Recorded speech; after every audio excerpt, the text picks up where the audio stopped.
All right, welcome to the Krueger Show, everybody. Time to fire up the band on a Sunday or on a Saturday night, I should say. There we go. Jackhammer's in the house. 3 days of training camp are in the books, and we're going to break it all down for you right here. Welcome to the Krueger Show, brought to you by Pig and a Pickle. Best barbecue in Northern California. Check them out in Emeryville and Corte Madera. They're open 7 days a week in both spots, from 11 a.m. to 8 p.m. Also brought to you by New York-style Italian sausage and our brand new sponsor on the bottom of the screen, Marin Auto Glass, 415-883-3030. If you have a broken windshield, call my man Saeed at Marin Auto Glass or go to marinautoglass.com, and they will do you right. Jack, good to see you, man. Long time no see. How you doing? Yeah, it's been a while since I've seen you. About a little over 24 hours, I guess. Not too long, but I'm doing good. It's Saturday. We get back to practice tomorrow for day 4, and then on my day off, I spent most of the day working on football stuff with my son. He's going to be a freshman in football in high school. Wants to play quarterback, so we spent the day on the field throwing the ball around. So that was fun. Oh, nice. Yeah, I played a little hoops with a couple of my kids today, and got the shopping done at Costco. Went to the Apple store, got the phone situated, everything's all set, and then watched Little Giants Red Sox, J.D. Davis with the walk-off shot, and all is right with the world. And so, warm night, I just barbecued a little tri-tip, nice. Had a little some garlic fries, some watermelon. Ooh, it was icy cold. It was great. Getting ready, trying to beat the sun for tomorrow. Got a hat for tomorrow, so I'm all ready to roll. Jack, what give me your takeaway on the first 3 days of training camp. I entitled the live stream 49ers first week camp recap. What's the big takeaway in your mind from week 1? I think the quarterbacks, everybody wants to know about the quarterbacks. So that's kind of the big takeaway, right? First off, you had Brock Purdy. He's healthy out there on days 2 and 3. Not only is he healthy, but he doesn't look like he's lost anything as far as the arm strength goes with what we've seen so far. Looks good from that standpoint. It's been interesting watching how the reps have been split between the other 3 quarterbacks. I think that's been a big topic of conversation around the 49ers in the last day or two. We can get into that. And then beyond that, you've got some guys, they just look really good. They have a really solid team. The biggest questions, right tackle, you have Colton McKivitz, who we haven't seen much of him, but he looks like he's really good been really good with his feet from what I've been able to see, which is one of the main things that you need to see from your offensive lineman. So I like that with him. And it seems like he's confident, kind of walking around. It seems like he understands he's the guy this year. And then on the defensive side, Javon Kinlaw, if he gives the 49ers anything, but based off of how much better he looks this year, that's tremendous depth for the 49ers. Kevin Givens looks good. Javon Hargrave is unblockable. The defense is really top notch, and the running backs on this team are just they are just loaded. This is a team. I know we all talk about the starters, but you get into the backups on this team, and holy smokes, they're very good throughout the first and second teams for sure. Well, to me, the number one takeaway is just how great Brandon Ayuk and Deebo Samuel look. I mean, we heard Deebo say he was awful last year, and we saw Brandon tweet out about a couple months ago, "Hey, I'm getting ready for takeoff," and just through 3 practices, Deebo's in phenomenal shape. Ayuk is catching everything that rolls across anywhere in his vicinity. And those guys look primed for Pro Bowl caliber years. And to me, it's exciting because we know they're already good players or even very good players. And in maybe both cases, you can make an argument that they, are outstanding players, but they seem like they're incredibly motivated. They're in the best shape of their life.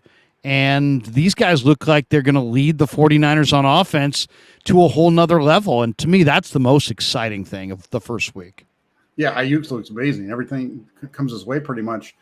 He's snagging no matter where it is. He had just the one drop, but other than that, he's been phenomenal. And like you said, Deebo Samuel's in fantastic shape. He looks really good. This 49ers, you look at this team and you could tell this team has some plans to go somewhere this year because it's hard to find somebody who's not really in shape. I know yesterday when we were talking to Chris Furster before practice, he mentioned one person who wasn't really in shape. They didn't like the shape that he was in I missed that interview. Who did he say? He pointed out Matt Pryor as being somebody who was not in shape, especially during the OTAs and the offseason. He says he looks better now that they've gotten to training camp. But for the most part, if you're one of those guys on this team, you are way behind the curve, because this is a team that has some top-level dudes, and they're ready to make something happen this year. You know, it's funny that he said that, because that was my takeaway from OTAs as well, is that I thought Pryor looked a little out of shape. He looks like he's in a little bit better shape now. Outside of that, I can't really think of anybody who I thought showed up and didn't look like they're in great shape. I mean, in the old days, guys used to show up in training camp and, use camp as a way to get into shape. Those days have come and gone, right? I mean, now it's like you have to show up in shape or you're going to get left behind. And, to me, the other interesting competition is that at that tackle spot, a lot of people felt like, man, the Niners are going to go for a tackle, and they didn't. And they obviously are leaning on Colton McKivitz. But also, it's pretty clear just from watching the first three practices that it looks like Jalen Moore has kind of pushed to the front of the line as far as that third tackle spot. So you got Trent at left tackle, you got McKivitz at right tackle. They're going to start. And then you need that third tackle, and it could be Matt Pryor, and it could be Jalen Moore. Alfredo Gutierrez is a tackle. Leroy Watson's a tackle. Ilm Manning. To me, Jalen Moore is right now probably the favorite to be that third tackle. And then we also saw Ilm Manning, who played an awful lot of left tackle at Hawaii. He's a rookie, undrafted free agent, and he's lining up at left tackle, I think either with the 2s or the 3s. And I think that's kind of interesting. He's 6'4", about 295, and his whole career has played at tackle. He looks like maybe a couple inches shorter than your prototypical, NFL offensive tackle, but Ilm Manning really looks good. I mean, I love the way he shoots his hands. I love the way he's got a powerful set. He's a guy that, has got a lot of experience playing left tackle at a major college level, and I'm eager to see what he looks like in the spring. To me, Ilm Manning is one of the guys who has kind of opened my eyes a little bit. Yeah, I could see him being somebody that starts to elevate as this camp goes along. The Leroy Watson is a guy who's trying to transition from tight end to tackle, and just kind of watching him in some of the individual periods, it seems like he's struggling a little bit with some of that transition. And again, going back to Chris Furster's comments from yesterday, another thing that he said about Matt Pryor is that Pryor is feels much more comfortable playing on the right side, and that's why they have him playing there so much right now, which is good if you just want a right tackle. But if you need somebody that's going to be right, left, and be able to go back and forth, that's where Jalen Moore, I think, gets the nod over him at this point. Mitchell and Ness, who sometimes is positive, sometimes is negative. He says Larry has that look on his face. He's about to take his bad day out on Lance. First of all, I haven't had a bad day. I've had a great day. It's been a phenomenal day, actually. Flav says, I hope, Jack, you're not teaching your son the signature Trey Lance bounce pass. Oh, my God. Flav is going in. What did you? I will say this real quick. I do got to say, because he brought it up, we did have a lot of discussion around Trey Lance, and it's not about it isn't really about the bounce pass. It was about what Trey Lance did this offseason and learning a better throwing motion, and how all of a sudden his arm isn't hurting now, and all those kind of things. Because that's one of the things I've been really trying to emphasize this summer with my son is using his legs, using his body to throw the ball, not really using his arm, but that your power comes from your lower half and your shoulders and that rotation that you generate, and your arm is just kind of along for the ride. So Trey Lance did come up in our conversation quite a bit today and over the last couple of weeks, really, when it comes to that. I'll let you ask your rest of your question. Well, no, I was just, to me, obviously, so if the number one topic in Ninerland is Brandon Ayuk and Deebo Samuel look like they're primed for takeoff, the number two topic is clearly the quarterback position. And there's a lot of people kind of asking questions about reps and 4 quarterbacks, and Brock Purdy is taking all the reps with the ones. We heard, just the other day from both Trey Lance and Sam Darnold at the podium. What is your takeaway thus far on what we're seeing from the quarterbacks and the kind of the people that are out there going, why do you have four quarterbacks, and why are the reps being, split up this way? And there's an awful lot of hemming and hawing about Brandon Allen's presence, about the future, with the looming questions around the quarterbacks. This is obviously a major, major topic around the 49ers. Yeah, this is really two questions. So let's start off with the reps conversation, because this has come up. And I got to say, I put out a quick video on this earlier today. The conversation around the loss of reps for Sam Darnold and Trey Lance from day 2 and day 3, this is nothing more than people needing something to bitch and moan about. Because we heard before training camp started what the plan was going to be. And that was that Trey Lance and Sam Darnold were going to get all of these starter reps when Brock Purdy wasn't around. When Brock Purdy was around, he was going to get the starter reps. The other two guys were going to be splitting the backup reps, basically. And then that Brandon Allen was going to get the third quarterback reps. Well, if you look at the numbers from the second practice and the third practice, Brandon Allen threw 9 times during team drills. So that's over the course of 2 days.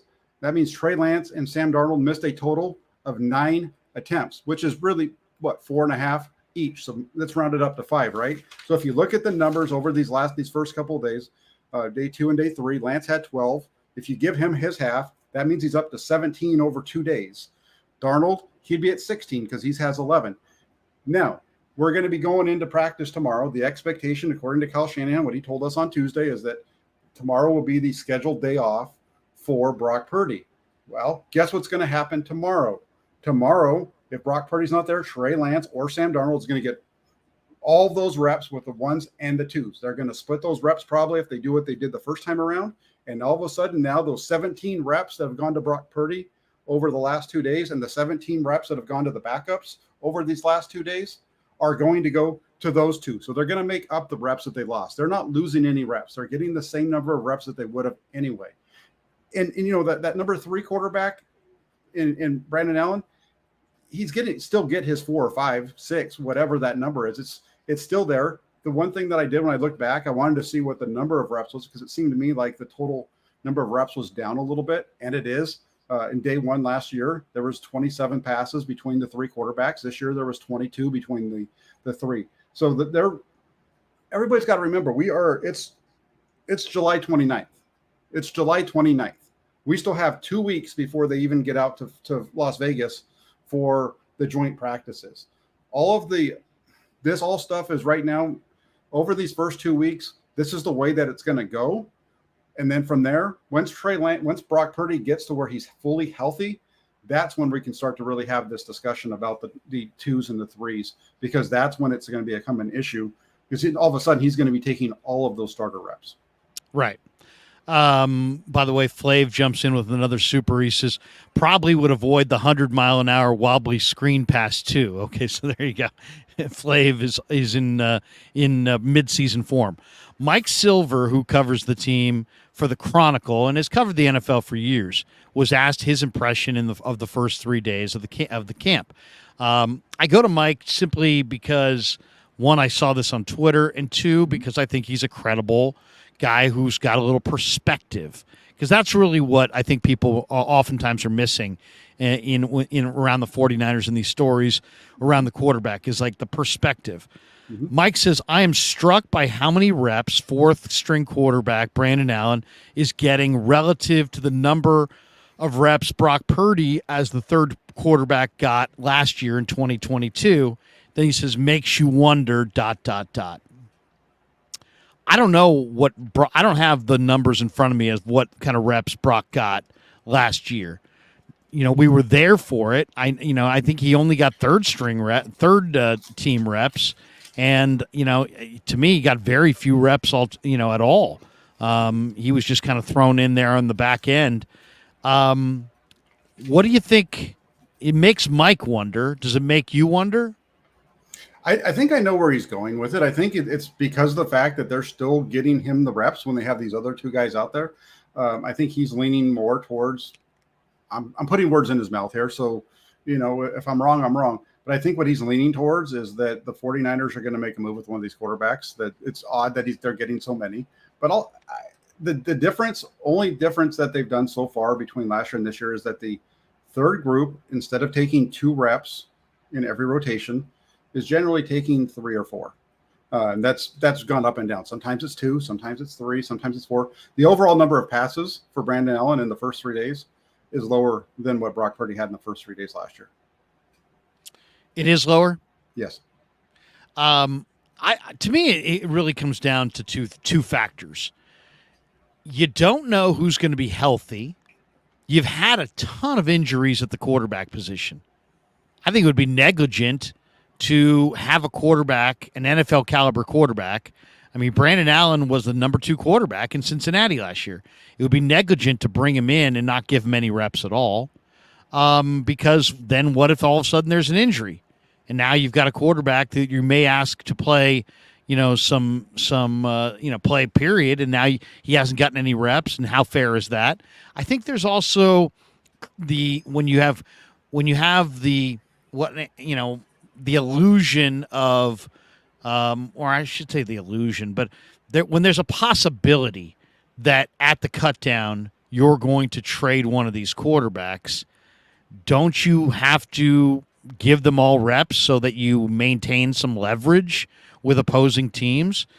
The NFL is a very small circle, and word gets out. If you've got a quarterback that's in your camp that's not getting any reps at all, he might as well not be there. And if the 49ers plan is to trade Brandon Allen at the end of camp, why would anybody give you a 7th round pick? And the Niners value 7th round picks. Heck, they took Brock Purdy in the 7th round, and they've hit on a number of guys after the draft. So they value day 3 picks, and they value any draft capital in any shape or form that it comes in. If you want to recoup a 7th round pick for Brandon Allen at the cutdown in a few weeks, you're not getting that pick if nobody really believes that he's going to be on your football team. If it's a viable option that he's going to be on your team because you've given him practice reps, then if somebody comes along and says, you know what, we'll give you a 6th round pick or a 7th round pick for Brandon Allen, the likelihood of that happening is far greater if you give him practice reps. And then there's always the chance of injury. Heck, we saw it firsthand last year. So for that reason alone, you also want to give your 4th string quarterback practice reps. So I think that those are the 2 angles. And I don't know I can't read the future. I don't know what's going to happen. But that's my read on it. They want to maintain leverage if there is a trade, and they want to make sure that all these guys are ready if they are needed. Isn't that it? Pretty much in a nutshell? I think it's 100% what it is. You need to get them all reps because you're not like I'm not sold right now that Brock Purdy. Well, we got to see where he's going to get. Right, we're only 2 days into it. Day 1 was rough. The day 1 was not. It was 3 of 10. So call it what it is. It was rough, right? Day 2 was a little bit better, 6 of 12. He looks good in terms of the arm strength, those kind of things. But I don't know. Each practice with him so far, it looks like it's taken him some time in each practice to get settled in, especially with everything in front of him going against the first string defense, which if we go back through OTAs and minicamp, if we're honest, during OTAs and minicamp, Trey Lance and Sam Darnold never played against Fred Warner. They never played against Dre Greenlaw. They never played against Charvarius Ward. There's a difference between the defenses that they went against during the offseason program and what we're seeing right now on the field. And we'll see how it all plays out. If he doesn't get better, that means that Sam Darnold or Trey Lance is going to have a really shot here at winning the number 1 job. And those guys are kind of fighting a battle amongst themselves. And if something should happen and all of a sudden the 49ers are going to get good value for one of these guys, I could see them maybe having to move off of them if Brock Purdy turns it around.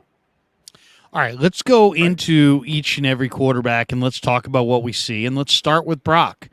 What I see is a guy who, based on that first practice, like it's funny. Grant tweeted out, "Hey, you know what? It didn't like his angle on it was Brock didn't look good, and if the season started today, he wouldn't be ready."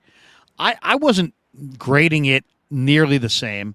I was just looking for has he have to me there was a viable chance that because of the surgery, despite the optimistic tone of Kyle Shanahan, despite the assurances from John Lynch that they put him on the whatever you call it, the little the device that basically checks his miles per hour. You never know if they're just being optimistic because they want, they're obviously rooting for him to return at full strength. I had to put my own eyes on it. And so what I got out of that first practice was not 3 of 10 and an interception. What I got out of it was I saw Brock Purdy rip a pass down the middle to Brandon Ayuk. I saw Brock Purdy rip a deep ball, a couple go routes where he overthrew the receiver and he had plenty of arm strength. Maybe you could argue even greater arm strength than anything I'd seen from him a year ago in his first camp. So to me, that box was checked, and that's what that day was. I'm not going to be concerned that the quarterback who has the highest completion percentage and is likely going to have the highest completion percentage again completed 3 of 10 on his first practice back. That's not what I was looking for. I was looking for are his skills diminished in any way? Not just how did he throw and what did it look like and what was the miles per hour and how far did it go, but watching him, do I see any mechanical differences where I think he's now loading up to throw the pass? Do I see more effort in his throw? It's not just what does the throw look like and the speed and the accuracy. It's what does the entire picture look like? And I was very, very pleased. It didn't seem like he was gearing up to throw, and he seemed like he had as good or better arm strength from a year ago. And that's kind of goes along the lines of what Shanahan said he expected. And it definitely goes along the lines of what Lynch said he was assured by the people who look at the miles per hour that his velocity has returned. So that's what I was looking for. And then in the post-practice media session, Brock said, hey, when I was in Jacksonville and before that, I had some arm fatigue and I had to work through that. But now I'm past that hurdle and my arm's feeling good. So that's really what I was looking for. I'm not worried about accuracy with Brock Purdy. I think he's already demonstrated it. I'll be worried if he's 3 of every 10 for the next 2 weeks. But until then, why would I be worried about that? So I really like what I'm seeing right now from Brock Purdy. Like what I'm seeing, like what I'm hearing. Give me your perspective on him. Yeah, I think the first day 2, when he was out there, that was the day to find out where he was. We hadn't seen Brock Purdy on the field since January 29th. We didn't get videos of his workouts. We didn't get updates from his throwing coach of how, he was going to look like a different player. We didn't know anything about where he was. So the first day out was all about watching this guy throw a football, seeing if he was the same guy or not, seeing if the arm strength was still there. We saw that on, like you said, there was a couple of throws. One was there was a curl route that he threw to Brandon Ayuk that was the first real rip of the day for him. Then he had another one that was a drop by Brandon Ayuk that was an even better throw where he had to get it over the top of a linebacker about 15, 20 yards downfield. A little high. Ayuk went up, got both hands on the ball, dropped it, and then there's the 2 deep balls, the one to Juwan Jennings and the one to Deebo Samuel. I felt in that day, he showed us, number one, that he's healthy, and that was the biggest thing. And then the other thing that he showed us was that he got better as the day went along. The other thing, too, was we left practice before we left the field. I held back a little bit, and he stayed after practice. This is a guy coming off. He's making his first practice of training camp after going through the arm surgery just a few months ago, 4.5 months ago. He stays after practice. He's throwing routes to some of the receivers. And not only was he throwing, I saw him throw a curl and a couple of, balls like that, but he was throwing the go balls to a couple of the receivers. That's what he told us in the conference afterwards, was that he needs to get the work with these guys on those timing throws and that kind of stuff. So guess what? After day 1, he was out there doing that. So, it wasn't bad. I thought day 2 was better than day 1. And that becomes more of his what's he doing on the field in terms of his overall success. And again, there was a couple of balls that you're like, dang, that's not like the Brock Purdy that we're used to seeing. But then as it went along, he got on a roll and hit 3 of his last 4 throws. One of them, a 20-yard pass to Deebo Samuel in between 2 defenders down the field. It was a really nice ball. He went 3 of 4. The only incompletion was a drop by George Kittle. That's the guy that we're used to seeing. And if that's what we see moving forward, then he's going to be the starter. That's the other thing, too. Everybody's parsing the words of Kyle Shanahan. If you just listen to Kyle Shanahan talk, if you listen to every interview that Kyle Shanahan has said, it's clear who they expect to be the starting quarterback if he's healthy and if he comes out and is the same guy he was last year. Brock Purdy's the guy. It's his job to lose here. Yeah, no, there's just no doubt about that. Bang Bang 415 throws a super, says, refreshing how you guys give honest assessments. Certain insiders nowadays only look to create drama and narratives for clicks and views. Well, you know what? You got to do what you got to do. All right, let's go to Sam Darnold. What have you seen so far from Sam Darnold? We heard from Sam Darnold. Why don't you go first, and then I'll follow up after you. I think Sam Darnold, through the first 3 days of training camp, has been the best quarterback on the field over the first 3 days.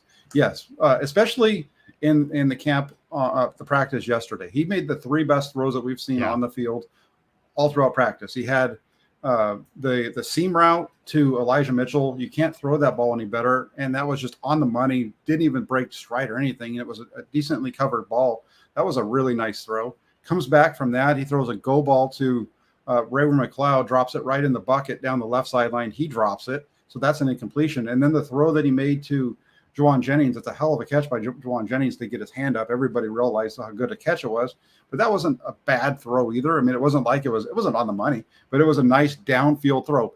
So, and I guess the thing is, when you look at these quarterbacks, you've got Brock Purdy working his way down the field, and you got Sam Darnold working down the field. 2 guys that are pushing the ball down the field. And Darnold's done it a few times throughout camp. And I get the numbers might not be better. Some of them are from drops and all those kind of things. But just if you watch these 2 guys play and you're watching forget the completion percentage and see where the ball is going. So far, when you look at the top 3 guys, Sam Darnold's been the best. Darnold in practice 3 looked really good. I mean, he was 4 of 7. He had 2 just flat out dimes. One on a deep ball on the far sideline to Ray McLeod. I don't even know if it was a completion, but he just absolutely put it right on his hands. And I think Womack might have broke it up at the last second, but you can't throw that ball any better. Another was a laser to Juwan Jennings, who one-handed it on a crossing route and made a nice catch. But that was also a real nice pass. Darnold definitely looks like he's in the lead for that number 2 quarterback job. I know there are some people that are going to be like, oh my God, the sky is falling, but that would be my read on it. And then when he hit the podium and he talked to us, he just seems like he's got a new lease on life, like he's so damn happy to be here. Like he understands that this is his maybe last best chance to establish himself as the kind of player that he was billed as coming out of USC when he was a top 3 pick in the draft. And then, I've heard from other people that Steve Young has said that he really feels like Sam Darnold can be a very, very good quarterback in this offense.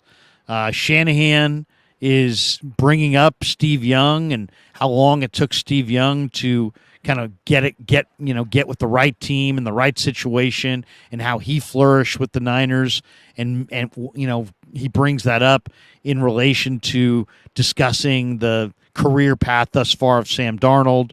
So it's clear that Sam has his fans. It's also clear that he's had a lot of turnovers in the past, and how much of it was him, how much of it was the Jets, how much of that was, is he a turnover machine, or was that the New York Jets? Some people who would want to push back on that and say, you know what, he's turning the ball over a ton at USC. He's a little bit more mobile than you think. He does throw a very nice ball. There is some inconsistency in his play. To me, he's looked better and better each day.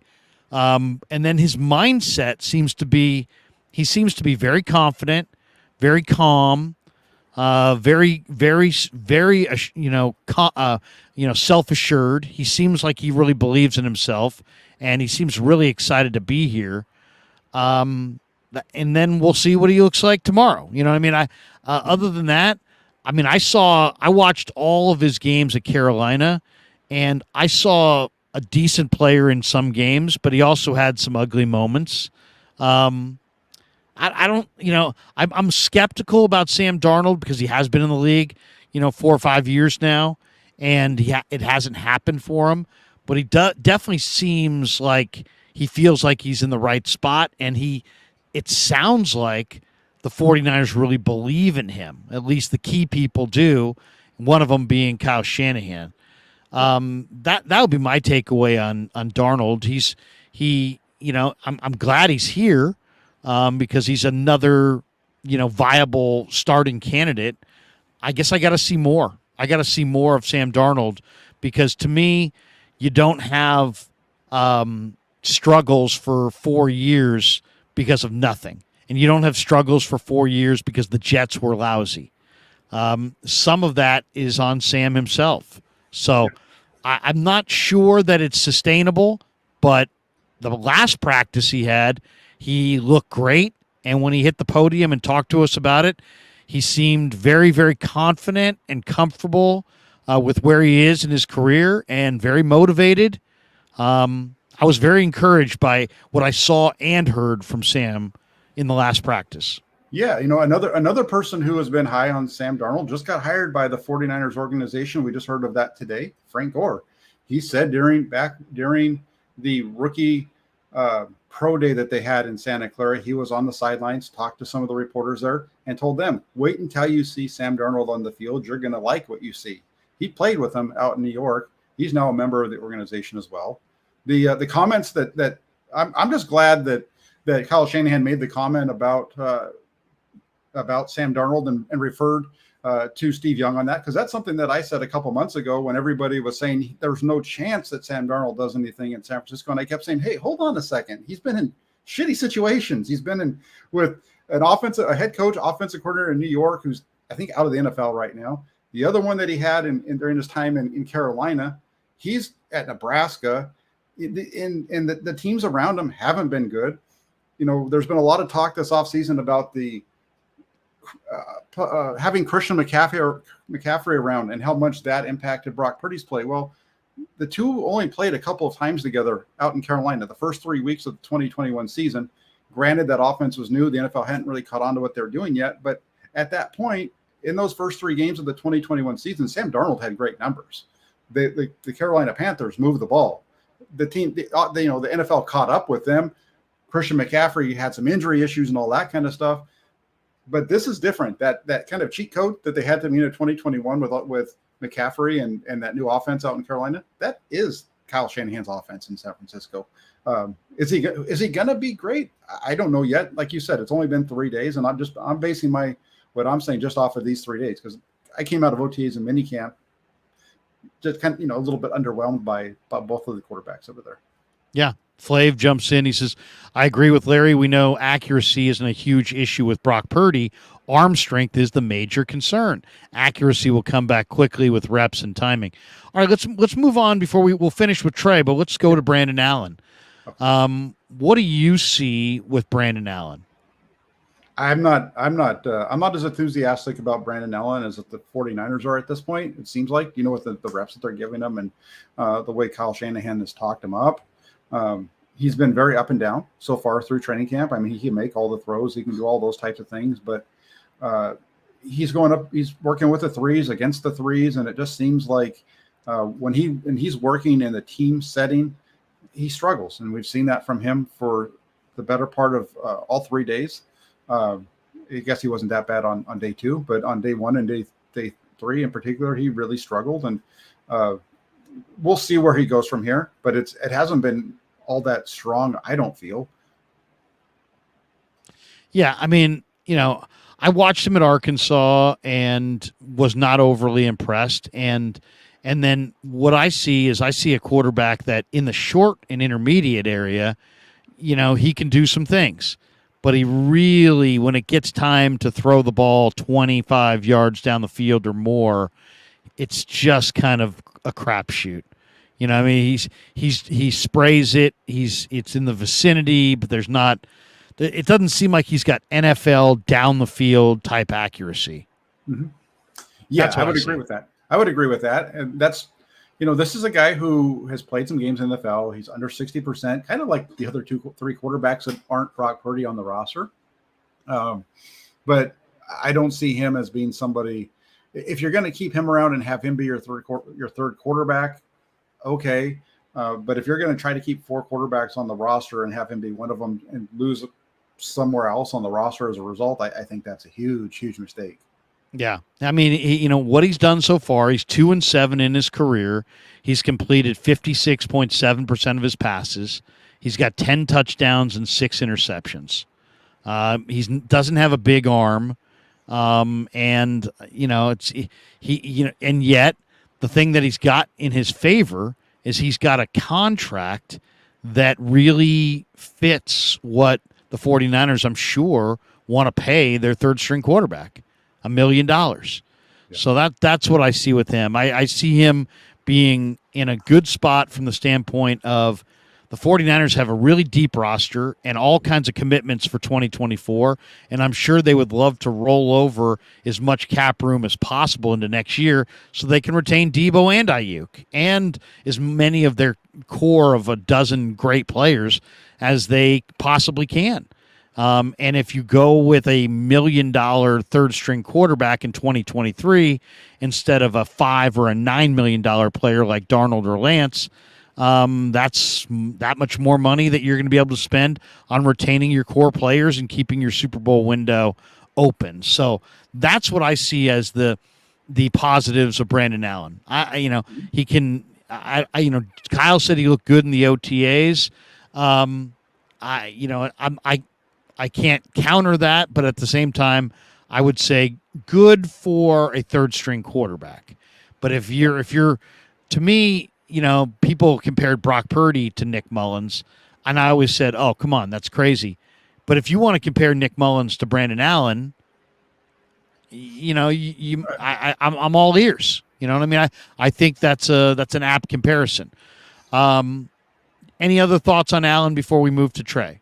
No, I think you hit on all of them. This is a guy who he did have. You got to remember, after OTAs, when over the two practices OTAs, I think it was almost perfect, right? Everybody's talking up Brandon Allen about how good he looked at that point, right? You had Greg Papa go on the radio saying, he could be the guy, right? You had him, and then he goes out and goes 2 for 9 the next day, right? So he did look good in OTAs. Then we got to minicamp, and all of a sudden now he had people in front of him, and that started to become back to where the Brandon Allen and the reason why he was where he's been throughout his NFL career. So we'll just leave it at that. We'll see where he goes from here, but I know he's not competing for the number 2 spot in San Francisco. That's for sure. He's a guy who's 30. He's made 9 NFL starts. He's 2-7. Mm-hmm. And yet, if he's going to be your third quarterback, if you look around the league at the other third quarterbacks, he's going to make what they make, and he maybe you could argue is slightly better than 90% of the third string quarterbacks around the NFL. That's what I would say about Brandon Allen. If you got to start him, if he's your number 2, he leaves you wanting more. Mm-hmm. All right, let's move to Trey Lance. Mm-hmm. Lance is obviously the brings the most dialogue, the most hemming and hawing, the most debate, the liveliest debate. What did you see from Trey Lance? What have you seen thus far in the 3 days? Well, let's start with, what one of the main talking points has been all off season around Trey Lance, and it's been the work that he's done with Jeff Christensen.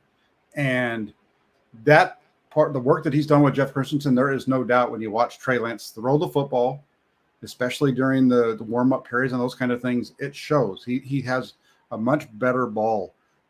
it's not always at 100 miles an hour anymore. You're now seeing some touch. You're seeing the ball, like, soft on the receiver's hands at times. It looks good. So that's a positive. He's definitely looks better from a mechanical standpoint. And then you get into the plane, and it's been a little up and down. Day one was pretty good. He was got a decent number of reps. Did pretty good there. He's done okay, right? He was 2 of 5 back-to-back days. I felt like in practice on during yesterday's practice, we saw that the first throw of the day for Lance was in the ground, very similar to, I think it was his first throw to George Kittle against, I think it was the Seahawks. It might have been in the game against Houston, but I'm pretty sure it was in the game against the Seahawks when he came off the bench, and it just play action to one side, roll into the other, and the ball hits the ground before getting to the guy in the flat. Just a terrible throw. The next one, he's got some pressure. He's got time to throw. There's people around him, but there's time to throw. He goes to throw the check down. It's not even close to the running back. But then at the same time, you get to the end of practice, and he throws a really nice ball on the deep route to, I believe it was Tate Martin. Misses a deep throw to Martin, and he finished strong, right? So it's up and down, right? It wasn't awful. I don't think it was awful. I don't think it was good. He still has a way to go, and we haven't, other than those 2 pallet passes, we hadn't seen him over the first 2 days try to push the ball down the field at all. We did see him do that a little bit. And the throw that he made that he hit to Tay Martin, there was nobody within 5 yards of him. It was a nice, easy throw, and he put it right on the money. So you got to give him credit for it. And so we'll see what happens. That's the thing, right? We're early on. I already said his motion and the work that he did, you can see it benefiting him. So now he needs to put it together on the field, and I think we'll get a better look at that. I think tomorrow will probably be Brock Purdy's day off based on what Kyle Shanahan told us. In that case, we're going to see a lot of Trey Lance tomorrow. We'll get a better idea where he is with his reps that we see him get in this next full day without Brock Purdy. Bang Bang 415 says, is Brandon Allen, it's Brandon Allen's world, and we're just living in it. Flav jumps in with this one. He says, if you guys had to guess, is Trey more upset with himself for not making the most of his opportunities, or the team for the situation he's been put in? I mean, that's hard for us to read into somebody's mind. I get the sense that he's just a young player who hasn't played a lot of football, that's trying to navigate these waters, and I believe in him. I really do. I'm wondering, after the last press conference and after some of the body language in the last practice, if he believes in himself as much as I believe in his future, because he sent off vibes of a guy who's lacking confidence, and then he seemed very fidgety and nervous. Pleasant, and he answered everybody's questions because he's a great guy, but he didn't seem comfortable in that media session. That was just my read on it. I mean, I don't want to be Dr. Melfi on The Sopranos and peel back the layers. And what I sense is this, but you know what I'm saying? He looked like he looked down at the ground after a couple of his missed throws. He didn't exude confidence. To me, I've seen him look more confident in the past. And then at the presser, he as much as I wanted him to sound confident, he was pleasant. He answered my questions and everybody else's questions, but I just kind of wonder if that confidence is waning a little bit. What are you seeing? What are you hearing? I don't know if it's confidence waning.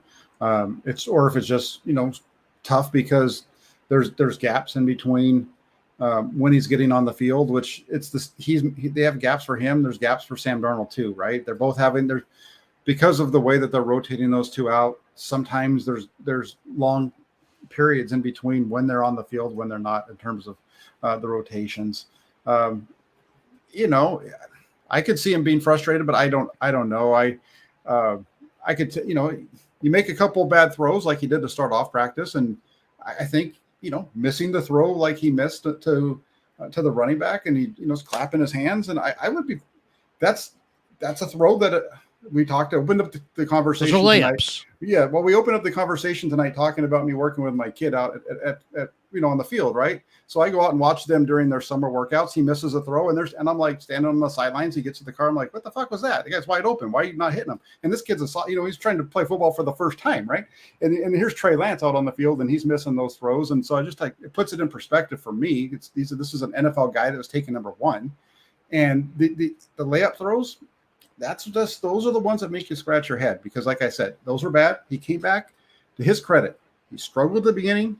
He made he had a few good plays at the end of the day to kind of make up for the ones that were not so good in the beginning. So I don't like I said, if I was gonna list the way that the quarterbacks have looked so far, I would have Sam Darnold ahead of Trey Lance by a little bit, then Brandon Allen, Brock Purdy, probably in that number 2 area, just because he's working his way back and didn't do very good on the first day. So, Lance needs to show something here. He really does. And the 49ers, if Trey Lance does not step up, the 49ers are going to be stuck with him because they can't release him because his salary cap, $9.3 million. They can't release him because that all becomes dead cap, puts him over the salary cap. Trey Lance needs to play well, either play for the 49ers this year or put himself in position to be traded. He needs to play better regardless. And so if you're a 49er fan, whether you're Flav, who doesn't really seem to believe in Trey Lance, or you are a guy that's really believing in him, you need this guy to play good because the 49ers are stuck with him. He's not going anywhere. Yeah, no, I think it's a good point. What do you think of Flav's question here? He's asking, is Trey more upset with himself for not making the most of his opportunities, or is he upset with the team for the situation he's been put in? I mean, what situation has he been put in? This is the NFL. I mean, there are people, that are arguing and have argued that the 49ers have mismanaged this situation and that Trey has a right to be frustrated or even unhappy with them for how they've brought him along. I would push back on that. I think they drafted him. They've supported him. They've never said a single bad word publicly about him. His teammates have supported him. Shanahan's never said a negative word. Lynch has never said a negative word. They're not necessarily overly, effusive in praise about his football, and keep a lot of their positive comments to his character and his work ethic and who he is as a person. But that's okay. I mean, that to me, they don't owe him anything from other than the truth and an opportunity. Does Trey, in your mind, have a right in any way to be upset with the organization for how he's been brought along? No. They gave him a chance to win the starting job his first year. He didn't do it. They gave him the keys to the team last year. Unfortunately, he got injured in week 2. That wasn't his fault that he got injured. It wasn't anybody's fault. If you want to blame somebody, I guess we blame Trent Williams for not getting to the linebacker. But it's football. There's injuries. When it comes to the situations he's been put in, I would say no. I've seen a lot of Trey supporters who have been upset about the situations he's been put in this offseason or during the beginning of training camp with these breaks that he's had. And I'm just going to put this out there really quick because he's done it, and so has Sam Darnold. They both had to go through long periods of not being on the field. So let me just put it this way, and this might be some of the thinking of Kyle Shanahan. If Kyle Shanahan, as we believe, really believes that his quarterback is Brock Purdy and that when they get to week 1 in Pittsburgh, Brock Purdy is going to be the quarterback, you need to know who is the best guy to be your backup quarterback. And what happens if you're a backup quarterback in the NFL? Are you in a rhythm when you hit the field? No, you're not. Look at Brock Purdy. He was off the bench for 3 months between camp and the Miami game. He played a little bit against Kansas City. He handed the ball off a couple of times against Arizona. Then you get to the Miami game. Jimmy Garoppolo goes down, and now you're on the field, and you are playing against a team that at that point in the Miami Dolphins was one of the best teams in the NFL, and you need to be able to get on the field as a backup quarterback and go now. You don't have time to gear up. You don't have time to get into a rhythm. It's your job as a backup quarterback to hit the field running. Right now, that's what they're doing to Trey Lance and Sam Darnold at times over the first couple of days. And we're early, though. Remember, that's the other thing. We're only in day 2, day 3. We got They haven't even put pads on yet. You're correct. We're way in. But again, those are the kind of things. And Kyle Shanahan himself talked about this when he talked about Brock Purdy, right? Brock Purdy was getting 2 reps for every 4 that Trey Lance and Nate Sudfeld got last year during training camp. 2 reps. They would go 4 snaps for the ones and the twos. The threes would get 2 snaps. And based off of just that little bit of data that they were able to see, Kyle Shanahan felt good enough about Brock Purdy to put him over a guy who was getting twice as many reps throughout training camp, all of training camp. The whole time, he only got 2. He didn't get more than 2 reps until after they cut Nate Sudfeld at the cut down. But he was able to, when he got a chance, he made the plays. And that's where we need to see whether it's Sam Darnold or Trey Lance, especially Trey Lance, because he's the one that everybody wants to talk about. They need to show that they can make plays off the bench without being in rhythm. And we'll just leave it at that. Yeah. What do you think's more important long-term for the 49ers? To stick with Trey and develop him, or to have a more favorable cap situation going into 2024? I guess my question is this. I like his talent, and I like him as a person. I think he's a good kid and a good prospect. But he's not ready right now, and he's not ready to start right now. It's going to take some time. How patient are they going to be? Where are they going to, if he's not ready to roll? You said they're stuck with him, but I mean that's one way to look at it. There may not be a market for him. He's a very raw quarterback who didn't play a lot in college, who got a $9 million cap figure. It's going up next year. Is there a solution here, Jack? Because I mean, to me, it seems like if the timeline is just like, is Trey going to get better while he's an NFL player? I would say, yeah, he's going to get better. But if the timeline's like, is this guy going to be ready to be a starting player by at some point in the next year? I don't know that. And I don't know what's going to take precedent, the development of Trey Lance or the 49ers cap situation. How do you see it? I really feel like if Brock Purdy's healthy and Brock Purdy's playing the way that, if Brock Purdy gets back to where we saw last year, he's going to be the quarterback of this team. The 49ers have said it. Kyle Shanahan in so many different ways has put that out there. You go through all the interviews that we've heard of it with him. The interview that he did with Matt Mayoko, I think that's who he was talking to. I don't know, recently. Tim Kawakami Tim Kawakami. Sorry, Tim. Where he basically said it's going to be really hard to unseat Brock Purdy. Yeah, there was that, but the other one was, he was just like, he was talking. There was, a couple of comments where he's just like, he just put it, he just gets it. Like you put him out there, and what are you going to do? The guy's playing at such a high level. And it's just like, all of a sudden, shit, my offense is working again. Wow. This is what my offense is supposed to look like. I know I've got a lot of really good players around him, and there's, and everybody's talking about, Christian McCaffrey and George Kittle and Deebo Samuel, Brian Ayuk, all that stuff. But at the same time, somebody's got to get him the ball, and he's still getting him the ball. So, yeah, I don't even remember what the question was. I got off on a tangent. Well, no, I'm talking about the future here. I mean, are they going to keep to? Because in my mind, he's probably not going to be worth the money that is coming his way in a year. But I don't want to give up on him because I really think that he's going to develop into a very good quarterback eventually. But I don't know that that's going to be next year or this year. It could. I mean, just the guy he reminds me of.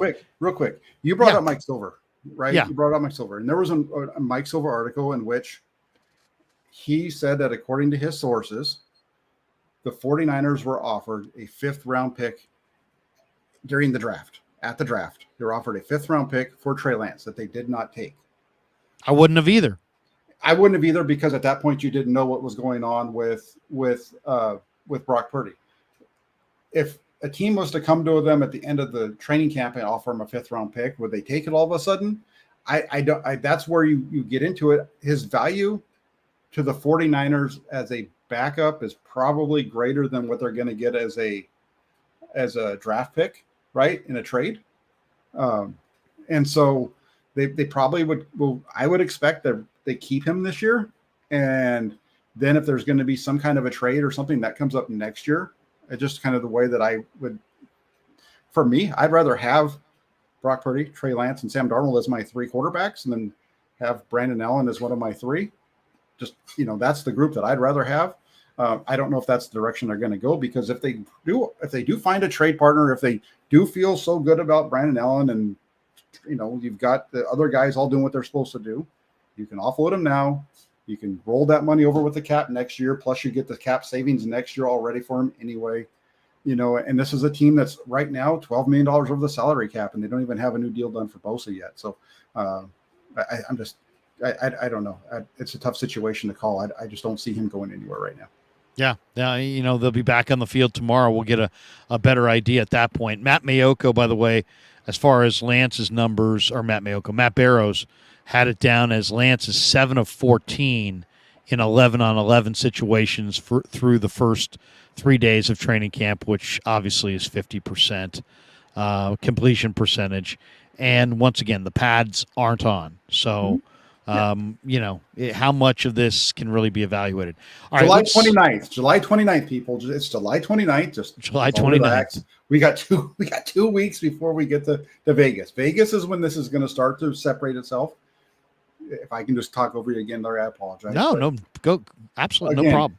That's the other thing, right? When we get into this whole reps thing, I didn't mention it early, but another thing that Kyle Shanahan said is it's going to be very important to these guys, these playoff games. And I would expect when we get to Las Vegas, when the Niners and the Raiders suited up for that first preseason game, they're going to have just gone through that joint practice. Brock Purdy won't dress. Trey Lance or Sam Darnold will start that game. They will play half of the first 3 quarters. The other quarterback will come and play the other half of those 3 quarters, the next half and a quarter. And then you get Brandon Allen in the 4th quarter. So you're going to see those guys get a lot more reps through the preseason game, especially that first one. I think that's how it's going to play out. Let's hit a couple supers. Stephen Pryor says, what would cornerback depth chart look like if it were decided today? Mm-hmm. I think it's Mooney, Ward, Diamador Lenore, and Isaiah Oliver as your starters. Yes. But I'll tell you, Womack looks really good to me. And Jameson, the undrafted kid from Texas, also looks really good to me. Mm-hmm. I think they've got pretty good depth at corner going, which is nice to have because, when you run out of corners, you're in a tough spot. And I think they've got good depth there. We'll see if Ambry Thomas can bounce back. But, yeah, I've got Lenore, Mooney, and Isaiah Oliver as the ones.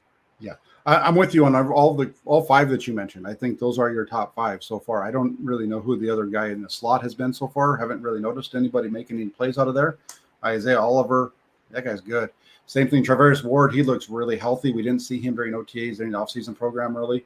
He looks really good, and Diamador Lenore's been good throughout. And then the guys in the back half, Tayshaun Gibson, we finally got to see him this week, and the secondary is looking really good. Flav jumps in with this one. He goes, I don't agree, but I heard that he didn't like the 49ers bringing Jimmy Garoppolo back last year, now making him compete for quarterback 2. Took phone calls on him and don't shut down rumors that he's not the athlete they thought he was.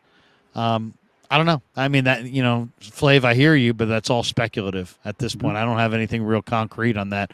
Armchair QB1 throws in the $3 super sticker. Thank you, Armchair. Mike Monahan says, they said Jeb Nolan turned him on to Christensen. Jeb was the quarterback Brock beat out at Iowa State. And I'll say this. I mean, I thought it was I liked what I've seen thus far from the progressions that Lance has made with his mechanics, where he doesn't have the loop and his resting point with the football is closer to his release point, which streamlines his whole thing. I'm not going to pretend that some mechanical thing is suddenly the secret to the universe that's going to unlock all this greatness, but it helps, and I think it's important. I did think it was interesting, though, when Grant asked Trey about Christensen, he just didn't want to talk about it. Why do you think that was? Yeah, I don't know. I don't have any idea, really why, I have no idea as far as why he didn't go in that direction. But, the other, I agree with you. The mechanical standpoint looks better. We just need to see it play out with guys around him. And we're going to get that opportunity as we move forward here. You can tell that the work that he put in with Christensen's work. I found it interesting. You mentioned Trey Lance. I found it interesting that when Trey Lance's work with Jeff Christensen was brought up, I was looking through today, looking for some quotes because of the whole reps thing from Kyle Shanahan, and I ran across the question about Trey Lance working with Jeff Christensen, and I found it really odd. Well, I didn't find it odd. I found it interesting that Kyle Shanahan shut it down. Basically, he basically said, "Yeah, he worked with Jeff Christensen, but it's all Trey. Trey's the guy doing the work. Trey's the guy that's putting in the effort. Jeff does a good job, but Trey's the guy that's doing it. And so is Brock. Brock has the guys that he's working with. Sam has the guys that he's working with. They all have somebody that they're working with." And he really, in some ways, kind of tapped down all of the discussion about Trey Lance working with anybody. That was an interesting little thing to me. I didn't catch when it actually happened as much as going back and reading the transcript today.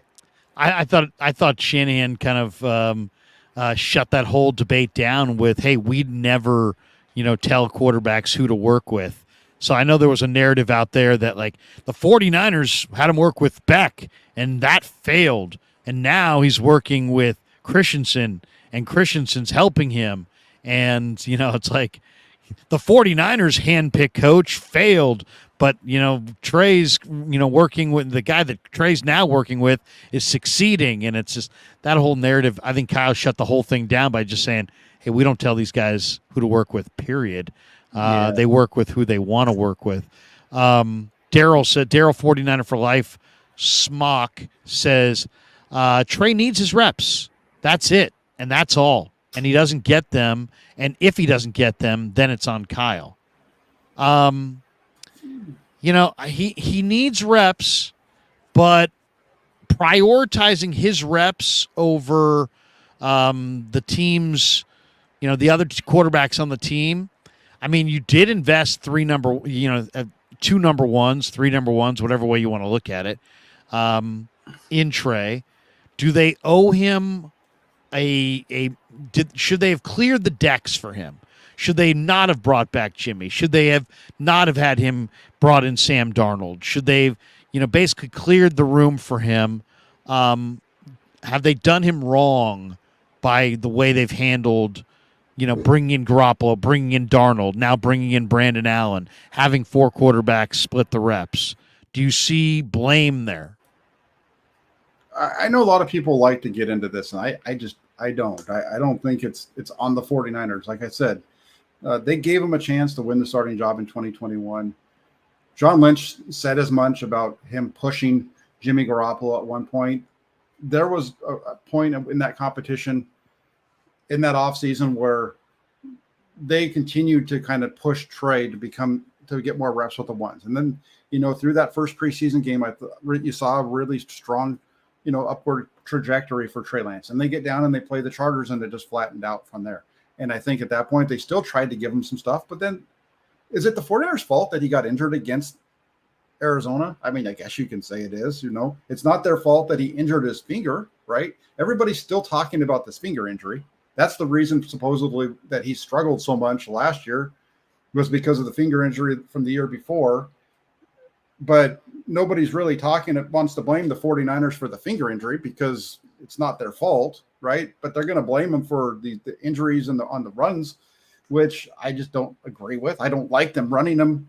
I didn't like the first time when they ran them. Then I kind of looked at all the different ways that they were utilizing, realized there was a lot more quarterback draws and bootlegs than I originally thought. But I mean, did they do him wrong? Nah, I don't think so. We talked about that a little bit at the beginning of the show. I don't buy into it. I don't buy into the negativity sells. I'm just going to leave it at that. Yeah. Well, we love blame. We love blame.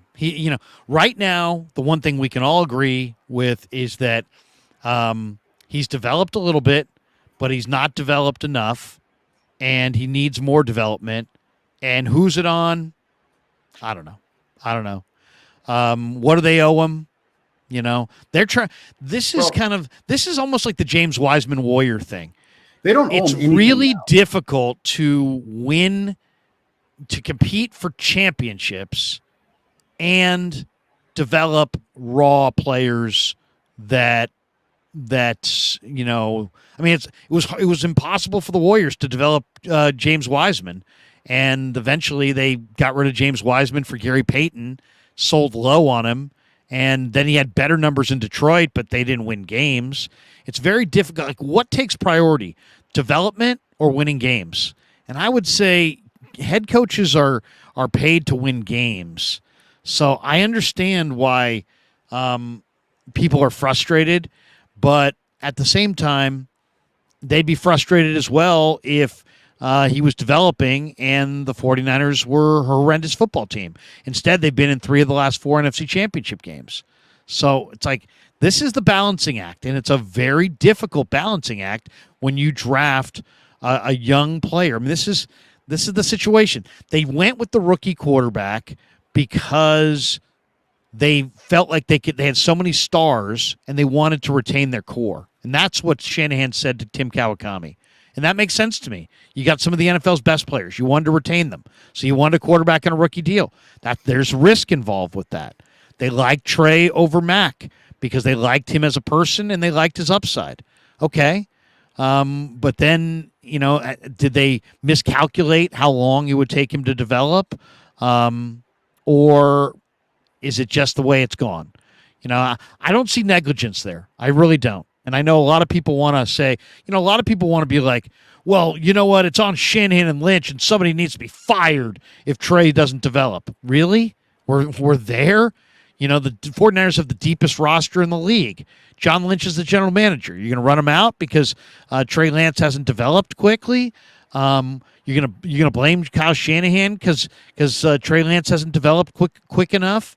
I mean, and then there's this other side of this that I think has to be mentioned, which is look at NFL quarterbacks in the first round. It's a hit and miss deal. There's all kinds of misses in the first round, so there's a chance they missed. And then also go look at all the Hall of Fame quarterbacks in the NFL. Most of them took a few years to develop. So maybe it's not that Trey's some colossal bust. Maybe our dial is so turned up we're so impatient that we're demanding that he's be developed right now at age 23, when Alex Smith didn't develop until year 8. And Steve Young didn't really emerge until he was 31. And I can throw example after example after example of NFL quarterbacks that made the Hall of Fame but weren't very good at 23. So, I don't know. I just kind of think everybody loves the blame game, but history tells us quarterbacks take time to develop.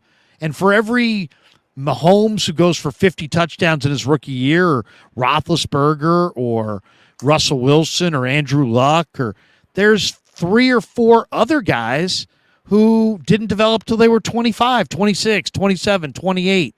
I mean, heck, Warren Moon didn't develop until he had been in the league a number of years. Everybody thinks of Aaron Rodgers as this awesome player. He sat for 4 years. In his first year in the league, he went 6-10. So I just think that our expectations for young quarterbacks is probably a little too high. I think what the problem is you've got the salary cap, and the salary cap is changing. That's a big part of it. Yeah. Most of the quarterbacks you talked about are quarterbacks that were coming along prior to the pre-salary cap, really, because I don't think the salary cap was around when Alex Smith got drafted. I think that came in after. Not the salary cap. No. Not the salary cap. I apologize. The rookie salary scale, because you get these guys in and you get them at a good price, but then all of a sudden at year 4, you need to make a decision going into year 4 if you're going to keep them for year 5. Otherwise, they're in a contract year. You got to decide. And then if you give them their fifth-year option, that's an expensive deal to give him a fifth-year option. It's not, as much as if you gave him a franchise tag number, but it's a pretty high number. It's like 17 million, right? Isn't it? Yeah, something like that, and so it's a tough thing. And so if you're a quarterback, you need to be able to come in and produce something right away. And like we said, year one, they were going to they gave him some opportunities, but they said from the beginning it was Jimmy Garoppolo's team. They were kind of, I think, by doing that, trying to take the weight off of Lance and make it easy. Then in year two, it was supposed to be his year. And the injury last year against Seattle really just derailed everything for Trey Lance. And then on top of that, you had what Brock Purdy did. And that's where the change came from. Everybody's been trying to figure out why is Trey Lance competing with Sam Darnold now? Well, it's because Brock Purdy came on and he played at such a high level. He changed the narrative. He changed the discussion. And that's what it is. And people can try to spin it in a million different ways to have a discussion around it. At the end of the day, the reason that we're in the situation where we are with Trey Lance, with Sam Darnold, is because Brock Purdy played so freaking good. And if you don't believe that he played good, don't believe me. Instead, listen to Kurt Warner, listen to Steve Young, two guys that are in the Hall of Fame. Listen to Jeff Garcia, who went to multiple NFL Pro Bowls as a quarterback. Listen to Alex Smith, who, Larry just talked about as being a guy who has been through the tough times and came out of it on the other end. These guys know a shit ton more about football than most people we do that are talking about it. Yeah, absolutely. Stephen Pryor, let's hit a couple supers here. We're falling behind. Stephen Pryor says, what would the cornerback depth chart look like if it was decided today? Yeah, we got that one. Yeah. It's Mooney, it's Lenore, and it's Oliver, to start out for sure. Yep. Let's see. We got a couple others here. Do we get this armchair QB1? Yeah, we got the super that one. sticker. We got that. Go to Green Glass Full. Okay. Yeah, those are the two that we didn't hit. Green Glass Full and Daryl. Well, wait, we didn't. Did we do this one? Wait. We didn't do this one. We don't claim the Fire Shanahan guys. Okay. Okay. Then we got this one from Daryl, 49er for life. Smock, he says, it isn't Trey's fault that he got hurt, but it is Kyle's fault that he lost his QB1 spot due to injury. Yes, Purdy did good, absolutely, and now they want Trey to fight for quarterback 2 with Sam. Really? Yeah, I mean, that's the situation. That's the other thing, too. We've taken an overwhelming positive story, which is Brock Purdy, as Mr. Irrelevant, came in and played some of the greatest football we've ever seen a rookie play, to be totally honest. I think there's like 3 rookies in the last 52 years that have won 2 playoff games, and he's one of them. And yet we turn this into this huge negative. I feel bad. It's a disservice to Brock, that he didn't draft Trey. He didn't pick this situation. He just came out of Iowa State, and he's doing the best he can, and yet he's in the middle of this storm of controversy because of what? Because he played well? I mean, in that way, I do kind of feel sorry for him. And Green Glass Full says, I like Trey, and none of this has anything to do with him, but a very embarrassing and vocal small part of the fan base have made Trey a cult. Go 49ers. Well, I was going to say kind of along those lines. Go back if you pull up the other one again, or I know, but it's just the thing here is. Did I miss one? No, you didn't. You were talking, and I think it was from the thing. But the reality here is that you have a very vocal group of 49ers content creators that are very high on Trey Lance. And that's where a lot of the discussion comes from, at least from here on this platform of YouTube, also on Twitter. It's just, and I agree that the negativity around the performance of Brock Purdy is, to me, outrageous. And I would say this. I will say this because you mentioned, how great of a story it is because he was Mr. Irrelevant. Take that out. It was a great story because he was a rookie, and the way that he played as a rookie, being able to do what he did, forget where he was drafted.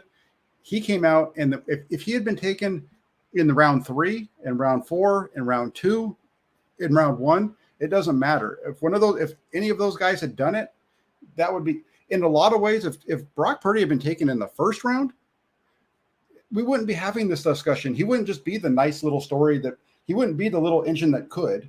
he'd be like, look at how good this guy played. And I think that's the biggest disservice that's come down is because of the fact that he was taken at the end of the draft. Everybody looks at him like, the little poof, poof, puff, puff engine, instead of a guy who came on the field and just played at a very high level.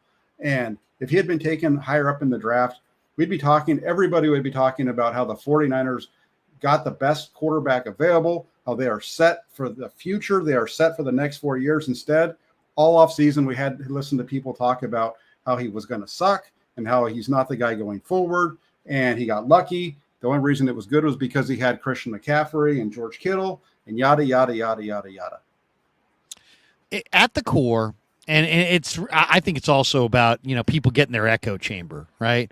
You Absolutely. surround yourself with enough like-minded people, Absolutely. like-minded people show up in your chat, and suddenly it's like you've created, and people are 19 steps down a road where they shouldn't have even taken one step down the road. Absolutely. And then they get caught in their echo chamber, and so I think there are a lot of people that were like shocked that oh my God, Brock's the number one guy. It's like, to me, I've maintained in February that the Niners were going to recommit to Brock Purdy, and I thought they were going to move on from Trey Lance. And so far, they've recommitted to Brock Purdy. They haven't moved on from Trey Lance. But that was how I saw it. And until I see otherwise, I think that's probably where it's headed. But I do feel bad for Brock that this has become he can't just totally enjoy this incredible story, that there's so many people that are pushing back on it. But it's funny, whether the number of things that people have said, it all comes back to one consistent theme, and there's a lot of different things that are said. The dink and dunk and this and that, and you take all of these arguments, and if you crystallize them into an overarching point, the overarching point that the people that are pushing back on it are making is that it's not sustainable. That and to me, the people, they immediately go to, well, Jimmy started hot, and they're two different people. It's a different situation. I think Brock Purdy demonstrated already that he is significantly better than Jimmy Garoppolo. But to me, the most compelling data or quote or anything that has been out there was from Matt Mayoko. And I told him as much the other day in the media room. I said, Matt, when you went up to Tahoe and you sat down with Alex Smith, and Alex Smith said, you know what, we get so caught up in so many different things when it comes to the quarterback, 40 times and height and speed and arm strength. And he said, at its core, and this is a guy who's played in the NFL, had a whole career. He said, at the end of the day, it's really about your ability to process and how accurate you can be, and can you be on time. If you can process what you're seeing at the line of scrimmage, if you can be on time and you can be accurate, that's what playing quarterback in the NFL is all about. Mm-hmm. And then he went on to say, Brock's got it, and he made the point that, in his opinion, it's sustainable. Mm-hmm. And that, to me, would be my point in a nutshell as well. Mm-hmm. I agree with him. Then when it came time for Alex to talk about Trey, he said, I really like Trey as a prospect. And he said he's got to block out, all the doubters and all the negativity and just keep getting better every single day and just stack days, basically. Block out the negativity and keep going. And he really likes him as a prospect, as do I. So I just really think Alex Smith, who's basically, I believe, set the record for the Wonderlic test coming out of Utah. So he's a very bright guy. And, yeah, as I mentioned, he didn't come of age until it was in his 8th year under Jim Harbaugh. How many people at this point in Alex's career were screaming that he was a bust? And yet, I think Alex may have been able to win a Super Bowl if his leg didn't get destroyed and if he had been able to continue on. Or if they hadn't gone with Mahomes and he had stayed with Reed in Kansas City and stayed healthy. I think he was on a Super Bowl trajectory. And yet, at 23, maybe you could argue he was a bust. So I just think that, to me, Alex, I think, is really, really bright, and he had really positive things to say about both quarterbacks, and he kind of echoed exactly how I feel about both. Yeah, and for me, I would say that I really liked what he said there. I like what he said. I really liked what Steve Young said. I just listened to Steve. I could listen to Steve Young talk 49ers quarterbacks all day long. He really knows what he's talking about. He's been there. He's done it. He's been through it with both of these guys, and I agree with what Alex Smith said. I agree with what Steve Young said as well, especially when it comes to Trey Lance, about his need to go out there and to show everybody that, basically shut everybody up. And that's, if you're Trey Lance, and somebody in the comment section, I think Armchair QB1 said it a few minutes ago, if you want to be the guy, go out there and be the guy. Shut everybody up, make the plays, take advantage of the reps that you get, be the guy. And one of the discussions is, why is he having to split reps with Sam Darnold? Well, if Trey Lance is better than Sam Darnold, he'll beat him out. End of story. Yep. That's all you got. That's the end of the talk. Ken Martin says, Brock fits the scheme better. West Coast, yards after the catch attack. He processes, he gets the ball out on time and in rhythm, accurately. Ball placement is more important than a big arm. I'll say this. A big part of Kyle Shanahan's offense is the short game, the bootleg game, and the play action game. And you got to have the right mechanics and the right footwork. That's what makes Brock Purdy so unbelievable, is that he, as a guy who played at Iowa State, he can execute the short game better. Forget better than Trey. He can do it better than Jimmy. He can execute the play action game from under center, turn his back on the defense. When he flips around and takes a look, Jimmy used to have to wait a full second and a half to kind of reassess where the defenders were, where his receivers were. Brock flips around off the play action, and he's mid-throw. So he's got a skill set that's really, really special. I was talking to an agent buddy of mine this week, and he said, you know what? The two greatest quarterbacks in the history of the NFL, in his opinion, are Tom Brady and Joe Montana. And he said, we don't know how to evaluate the quarterback in the NFL.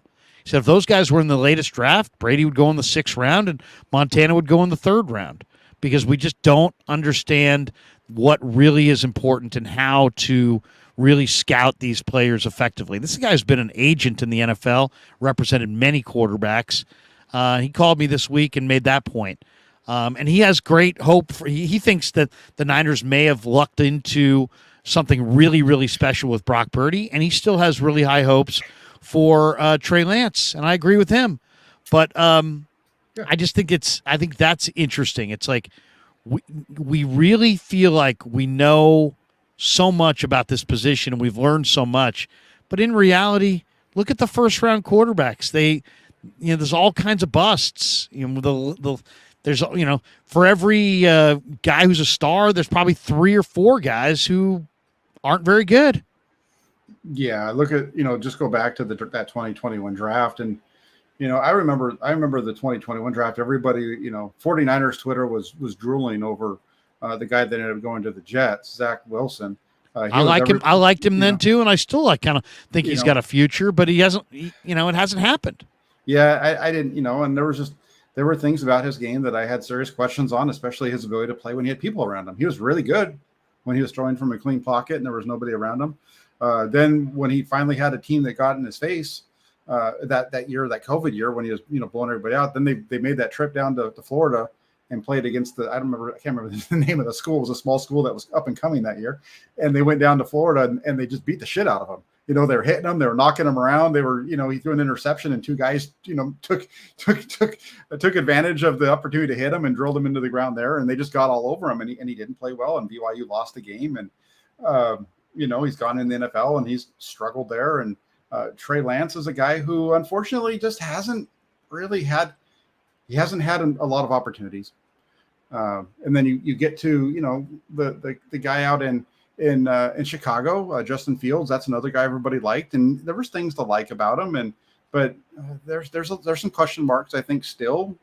Yes, he definitely shows up in the highlights, but I'm not sure if he's doing down in and down out enough where it's going to keep that team. We'll see. I could be completely wrong. He might turn it all around this year when they have a little bit better team around him in Chicago. That's so much a part of the quarterback position as well. So, yeah, we'll see. I agree with you, though. The whole deal when it comes to evaluating the quarterbacks and the Montana and the Brady thing, you're absolutely right. Montana with his little bird legs, he's not going anywhere. Tom Brady, looks like he's playing a piano when he runs the 40. Nobody's taking him, higher than they did. No. It's like, because we really don't have a way we can take the Wonderlic, but we don't know how they process. You can look at some basic parameters on their athleticism, but the things that we look at 40 time, probably, I think the 10-yard split's probably a whole lot more valuable than the 40 time. How many quarterbacks run 40 yards, for crying out loud? So there's just hand size is probably something that we should put more credence in. Russell Wilson was 5'11", but he's got 10.5-inch hands. How you control the football in inclement weather is a big part of having success in the NFL at the quarterback position. So there's all kinds of factors. I think maybe we're just looking at the wrong ones. A couple last ones here. G-Code Travels Vlog says losing Al-Shaair was big. Is Oren Burks trusted? What do you think at linebacker? They got Greenlaw, they got Fred Warner, they got Flanagan Fowles, Oren Burks, Curtis Robinson. They got the rookies, Jalen Graham, D. Winters. They got McCrary Ball, Kayaiva Tazino was just signed from San Diego State. He was a great college player, very athletic, had a big career or a big year in the USFL, 13 tackles in the USFL title game. How do you see the linebacking core, and what do you think of G-Code? I think losing Al-Shaair was huge as well, because Al-Shaair was a big hitter, and he was just very, very physical. And I think he was a big part of the swagger that this defense has. But, that he plays strong side backer, which means in today's NFL, your strong side backer's on the field like 22% of the time. So you just can't pay him big money. Yeah, I think that Oren Burks, he's going to be around. He's, because of the special teams, and I think that might give him a little bit of a leg up. I think I was just asked this question on Friday. I think he's probably the leader there. I think Al-Shaair, they're both rotating in with in that spot in that third linebacker role. Oren Burks, I think, can handle it. Al-Shaair, I think, makes a little bit more money than Burks. I don't know exactly what the financials are, but if they could find somebody to take Al-Shaair off their hands in a trade, I think they would make that move.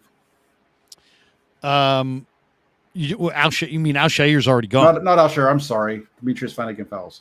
Gotcha. Connor R. throws the super. He says, I think starting Trey week 1 has more positive outcomes than starting Brock, and I'm a Brock guy. All right. There you go. Yeah, I would agree with that. If today was August 25th, I would agree with you. But we're in July. I don't think it's going to be a problem. I think the 49ers are, if he's healthy and he's good, he's going to start week 1. If he's not, somebody else will start. I just don't agree with it. That's something people have talked about so much, and I don't agree with this whole thought process of Trey Lance should start week 1. Why would Trey Lance start week 1 if he's not the best quarterback on the roster? I don't understand the thought process there. Yeah, I mean, I've said this many, many times. Brock Purdy's the best quarterback they have in the present. Now, in the future, maybe Trey's the best quarterback they have. But in the present, Brock's the best quarterback they have. You have to start your best quarterback. Tom Colby makes a $5 donation. Thanks, Tom. He follows it up with a $4 donation. There you go. Tom, have you ever thought about maybe, I don't know, I'm not the smartest guy, but maybe just a $9 donation? Take the 5 and the 4, Larry. That's $5. That's $9 more than he gave me. Come on. I mean, I went to Sac State. I don't know. What do I know? No rip on Sac State. Look back. Hey, at least the good thing here, Larry, is you added 9 and 4. Or 5 and 4, and you got the 9. Right. On Wednesday at practice, none of us could count how many passes the quarterbacks had. We all had different numbers until we actually went through and started, listing the plays, and all of a sudden we realized where we'd made mistakes. It was a bad day for all of us. Can we get a quarterback scoreboard at camp? We How should. awesome would that? How awesome would a quarterback scoreboard be at camp? We should have it out there. It should be like A gigantic video board with like bells and whistles and the whole deal. Ding, ding, ding, absolutely. ding, ding. And it should track it for us, and we should be able to just everybody knows what it is. All the reporters leave the field. We all know exactly what everybody's numbers were. And for every incompletion, maybe like a Family Feud. There you go. There you go. Oh, that'd be awesome. All right. Outside of the quarterbacks, which, we talk about quarterback because quarterback is the number one topic, and the 49ers quarterback situation is one of the biggest topics in the entire league. But 3 days in, let's hit some players that really, outside of Debo and Ayuk and the quarterbacks, let's move away from those two receivers and the four quarterbacks. Give me some guys that impressed you. Give me some guys that 3 days in, you're like, you know what? We're there getting sunburn on the sideline, and for our effort, we get an up-close look at the entire roster. And who impressed you in the 3 days that you'd like to share with the audience? I went through a bunch of them earlier on, but I'll do it again. Javon Hargrave. Javon Hargrave, he's been unblockable, and I'm really looking forward when they get the pads on to seeing how much that changes. I don't know if it's going to change all that much because the dude he's explosive off the ball, and he's short and wide, but because of his athleticism, it doesn't matter. And he's underneath your shoulder pad, underneath. He's got the leverage on the other guys, and he has just been whether it's against the run or in the pass, he's getting through all the time. So Javon Hargrave would be one for me. Eric Armstead looks really good. Let's see. Spencer Burford, he's stronger. I think I've been calling them the killer bees. You got Banks, Brendel, and Burford. That's the middle of your offensive line. Those guys all played last year as first-year starters. Now they're coming into year two. I think we're going to see them be better. I am interested to see how Burford handles being the full-time guy at right guard because he had to split reps with Brunskill for so much of last season. But I think that whole group looks good.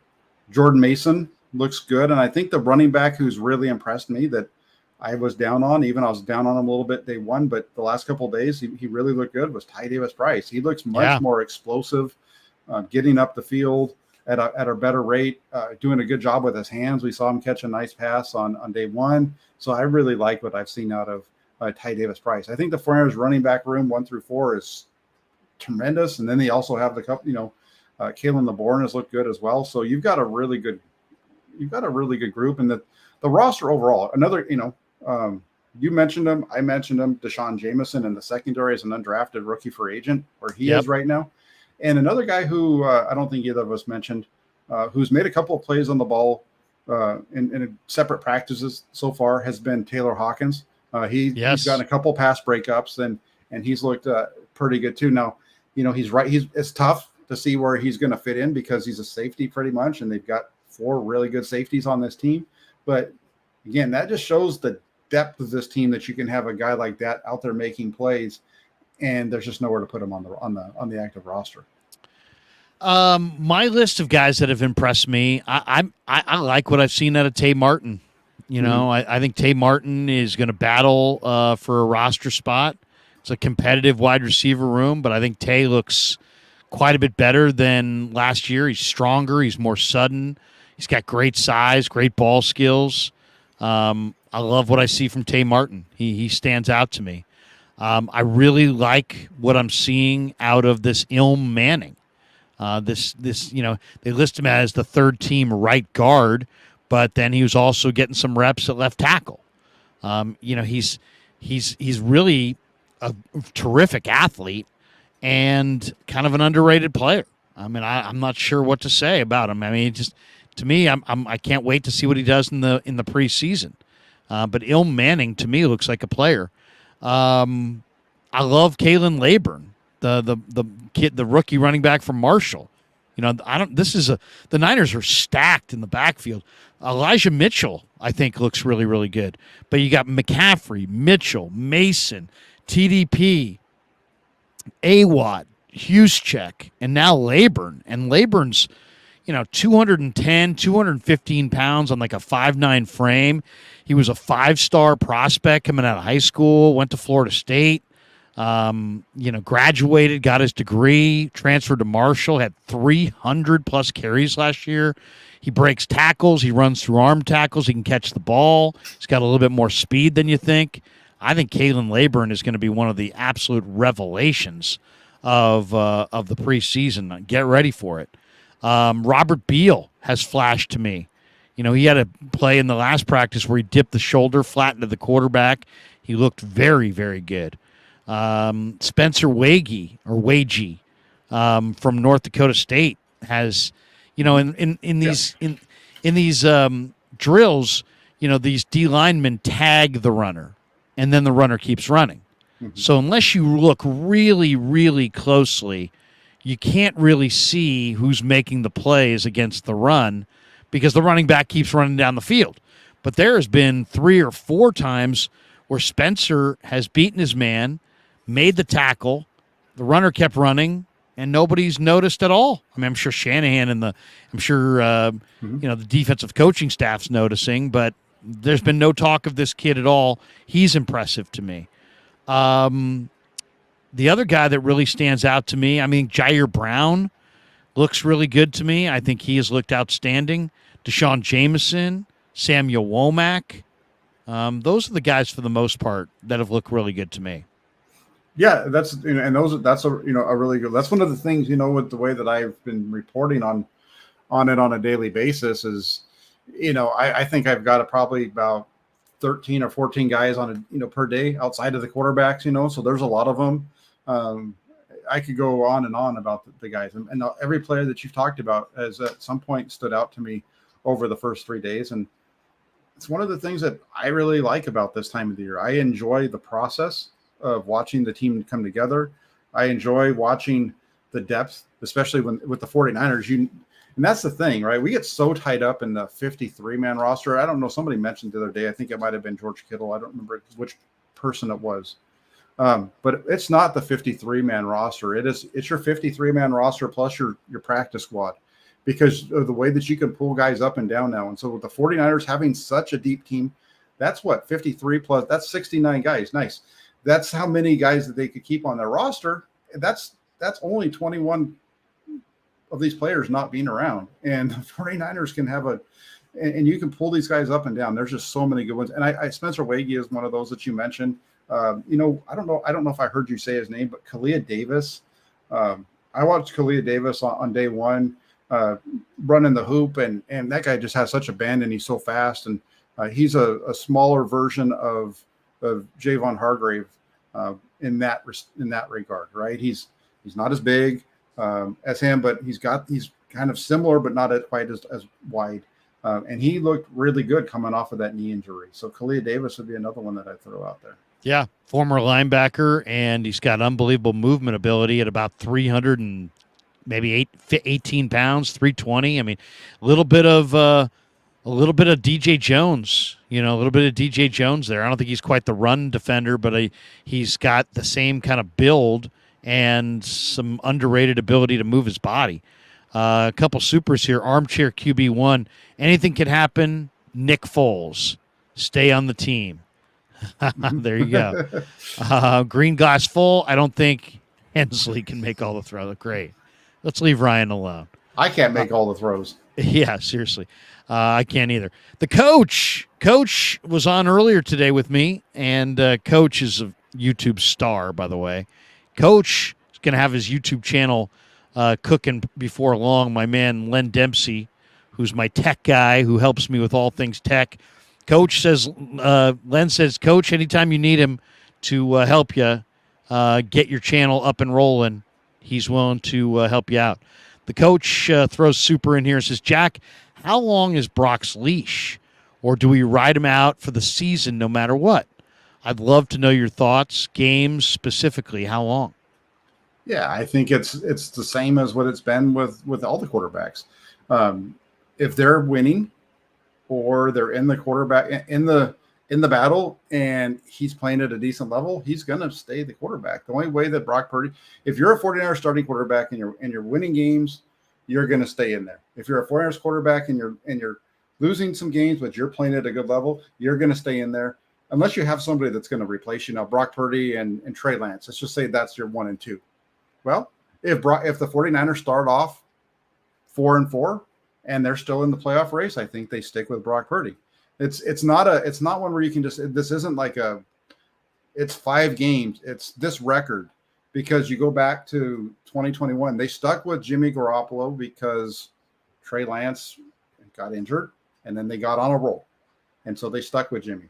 Last year, if Trey Lance doesn't get hurt, they would have just continued rolling with him all year long, I think, until there was no reason to replace him. Or when Jimmy Garoppolo got in, Jimmy Garoppolo was going to be the guy until he wasn't, and he got hurt. And I think it's the same thing with Brock Purdy. He's got a long enough leash. As long as his team's in the playoff hunt and they're winning, he's gonna be the guy. And if they start to lose games and they're out and he's playing like crap, and then you might see Trey Lance come in. But giving you a definitive timeline on that, I would say it would be right around the time where it looks like they're going to start to fall out of the playoff picture. If they're right on that edge, I think that's when it becomes. It's also about their alternatives. Yes, and that's kind of what I'm trying to. That's what I'm trying to get at. If there's somebody who's balling out in practice or looking great and they're losing games, it's the NFL. That's the beauty of the NFL. It's a total meritocracy situation, and there's so much pressure to win that there's very few examples of where a team stays with a player who's a lesser player or through losses. And yet if you're trying, I think Indianapolis will be an interesting team to watch this year. Are they going to go with Anthony Richardson, or are they going to go with Gardner Minshew? And if they are, there's a team where, they just drafted Anthony Richardson, and Gardner Minshew is a true backup. Are they going to go with Richardson and lose games? And if they, or is Richardson going to win games? Because he's got such an awesome skill set. We're talking about a guy who's 6'4", 245, 250, who runs in the 4.4s. He might be the greatest athlete that's ever played the quarterback position when you factor in size, speed, arm strength, and everything. Are they going to put him out there and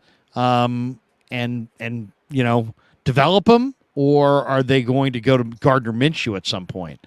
I think that's going to be one to watch. I think they're in a different situation. I think they're going to go with the young guy right away.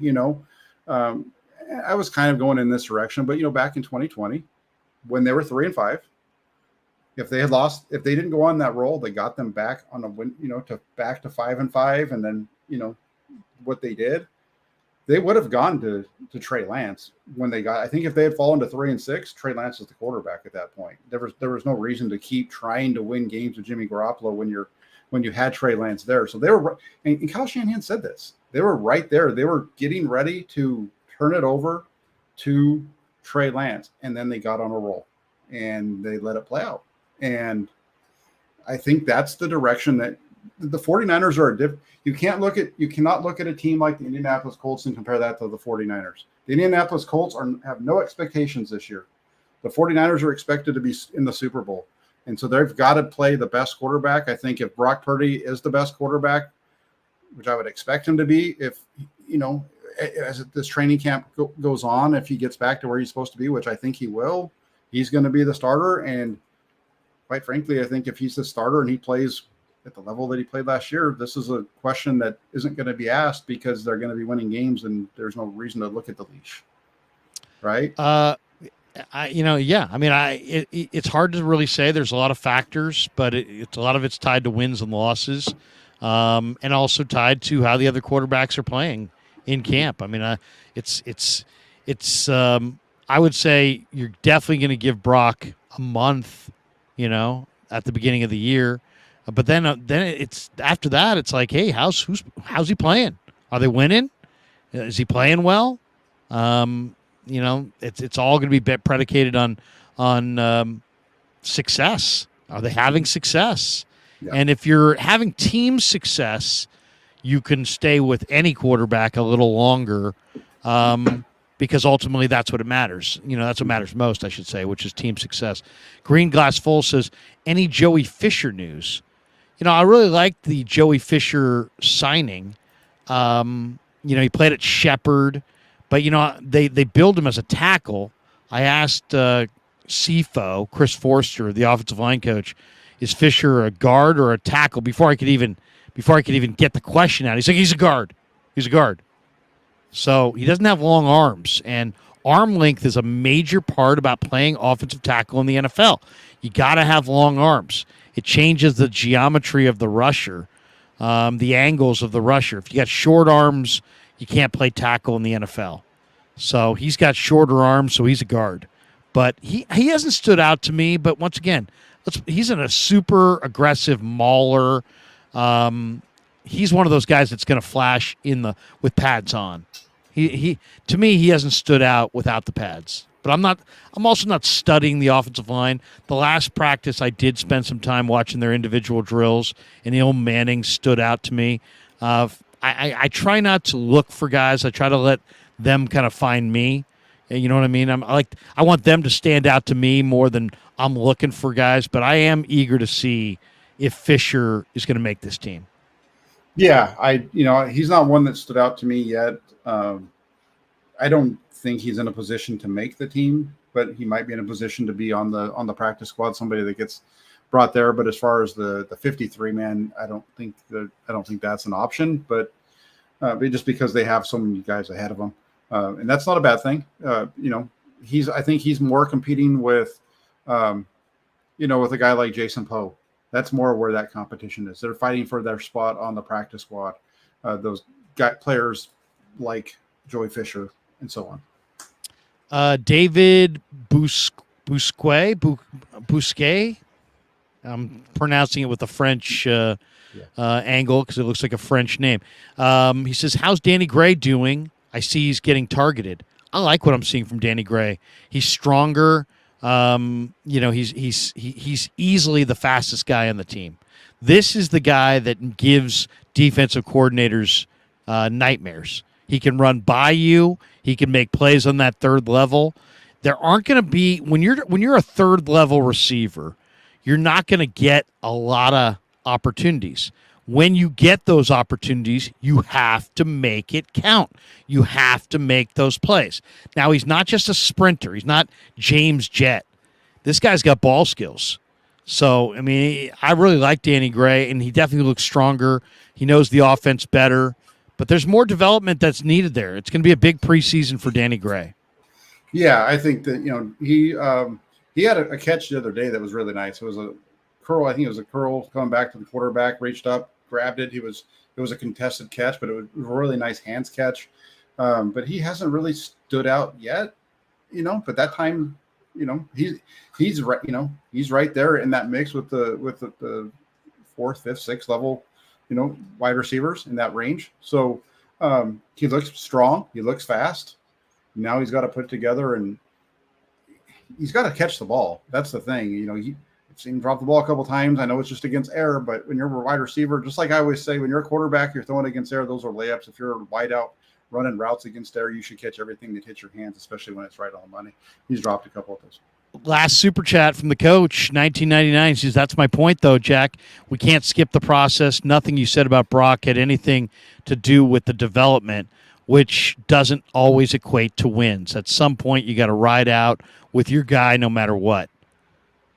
So, well, I mean, I get it, but the 49ers aren't a bad team, and they would be doing their team a disservice to just put a player on the field. I get this is probably more geared towards Trey Lance. If Trey Lance isn't the best quarterback on the team, and you play him anyway, if I was Trent Williams or Eric Armstead or Deebo Samuel or Brandon Ayuk, and you're playing the quarterback that doesn't give us the best chance to win, I am fucking pissed. I don't want that. I'm sorry for the language, but the people saying that you just need to play a guy just to play a guy to develop him, that's bullshit. You play the best player on your team. And the 49ers aren't in a position to play bad players. I'm sorry. That's just not the way it is. And the only way you play a guy who's not your best player is if you're a bad team and you're worried about what's going to happen in 2 to 3 years. 49ers aren't there. The 49ers are going to, their expectation is to be in the Super Bowl. If the 49ers don't go to the Super Bowl this year, it is a failure. right? Yeah. I mean, that's high standards, but I So kind of agree. I don't understand, and that's why I just don't understand this whole process. It was one thing. It was one thing throughout the offseason to say that Trey Lance should start the first few games of the season. Because we didn't know about the health of Brock and all that. Yes, when the thought was that Brock Purdy might be back, Or that he'd be August, back and he'd be diminished or something like that. right? That he was going to be back August 25th, and so he wasn't going to be really ready to go yet, or his arm wasn't where you were supposed to be, that kind of thing. And then in that situation, then yeah, maybe you go with him. But there's been this thought process of, even if Brock Purdy is healthy, they should play Trey Lance for the first 4 weeks of the season, no matter what, just to see what they have in him. What are you talking about? The 49ers weren't in the Super Bowl in 2021. They weren't in the Super Bowl in 22, in large part because they didn't play well in the first 4 weeks of the season. They didn't play well in the beginning of the year. They lost games, and instead of playing in San Francisco for the NFC Championship game, they were playing in Los Angeles, and they were playing in Philadelphia. And if you go that game's got to be at Levi's, and you look at the history of teams that make it to the Super Bowl, the likelihood, if you have the home field advantage in the championship game, the percentages far way in your favor over the other. Yes, teams will come back, but this thought process that we're going to play a guy just because we need to see it, come on, man, this isn't Pop Warner football.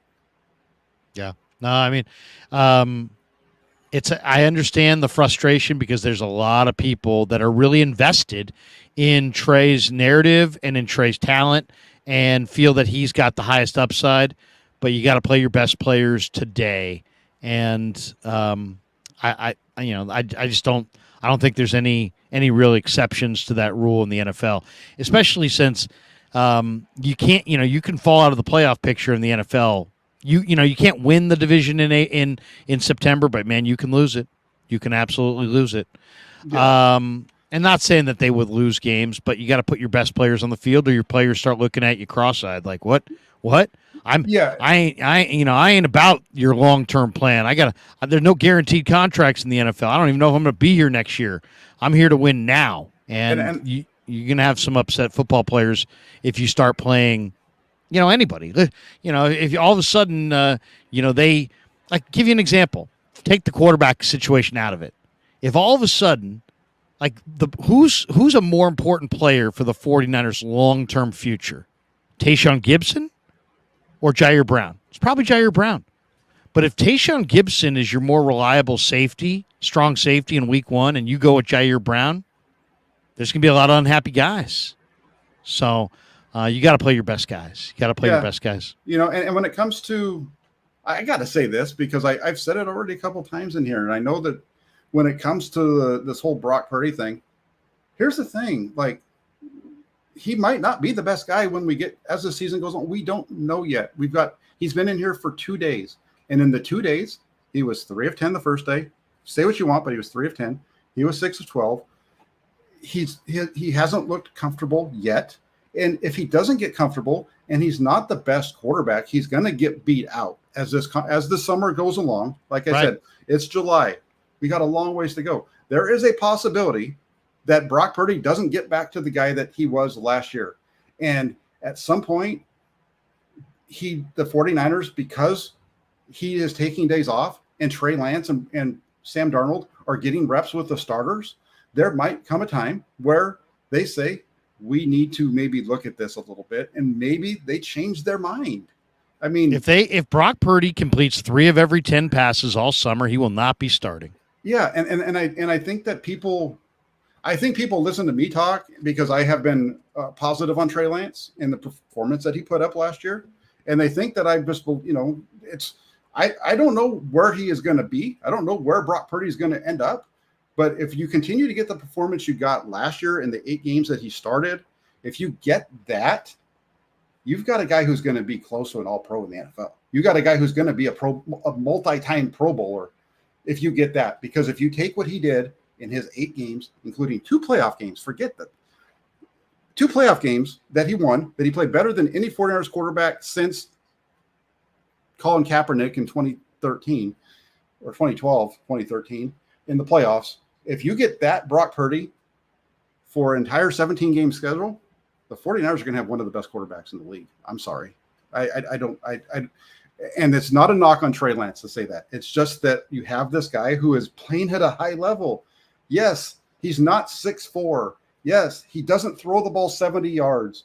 Yes, he's, not going to run 24 miles an hour down the sidelines, but he is going to move your team down the field, and he's going to put you in the end zone. At the end of the day, scoring and winning is what the football game is about, and that's what Brock Purdy helped the 49ers do with the help of his friends. Mike Monahan says, I don't think the coach's comment was about Trey, was about commenting to your quarterback. Sure, but you're committing to you commit to a quarterback that plays well. They committed to Trey Lance last year. Trey Lance got hurt. Brock Purdy played very well. So that's why, because he played so well, that's why they committed to Brock Purdy. And the only way they come off of Brock Purdy is if the season is a failure and they don't have a choice, just like what was going on in 2021 with the coach drops $19.99 again. He says the chat was totally geared towards Brock. Come on, bro. Shaking my head. That's why I brought up Brock, not Trey. Read the super chat again. Brock development. He's still a damn rookie. Are we ready to lose with Brock if needed? Focus. So he's saying if they're losing games, how long's the leash? I would, coach, to succinctly answer that. It really depends on what their options are, how well the other guys are playing, and but I would say probably 4 to 6 weeks. That would be my guess as far as how long's the rope. My guess is 4 to 6 weeks if he's not playing well. But it's also that could be totally longer or shorter based on how well Darnold or Lance or Allen, if he's there, is playing in practice and Shanahan's evaluation of these guys individually. Yeah. That's going to do it for us. We could go all night, but we got to get up early because Shanahan talks tomorrow morning at 9:15. Jack, what time will you be leaving your home to see Shanahan talking at 9:15? I will be up at 6 o'clock tomorrow morning and on the road at 6:30. I will probably be up right around the same time as well. Jack, good stuff, man. Have a great night. We'll see you tomorrow. All right, you too. You got a couple more super chats. Make sure you hit those. Thanks, everybody, for watching. You do. The armchair quarterback just came up when he said, we're not ready to lose with anyone. There you go. So, armchair quarterback. We're not ready to lose with anyone. Jack, good to see you, man. It's good to see you, too. I'll see you tomorrow, Larry. Sounds good. Jack Hammer in the house. All right, let me play a spot. Thank our sponsors. We're brought to you by New York Style Italian Sausage. Bottom of the screen, you see one of our new sponsors, Marin Auto Glass. If you shatter a windshield, you need them to come out. They'll pop out the old windshield, glaze in a new one, sweep away the glass. Go to marinautoglass.com or give them a call, 415-883-3030. Also, we are brought to you by Pig in a Pickle. The best barbecue in all of Northern California is Pig in a Pickle. Get the brisket. You will not be disappointed. Here's what they look like in Marin. They're open from 11 a.m. to 8 p.m. in both Corte Madera and in Emeryville, or until they run out. Here's their spot in Marin.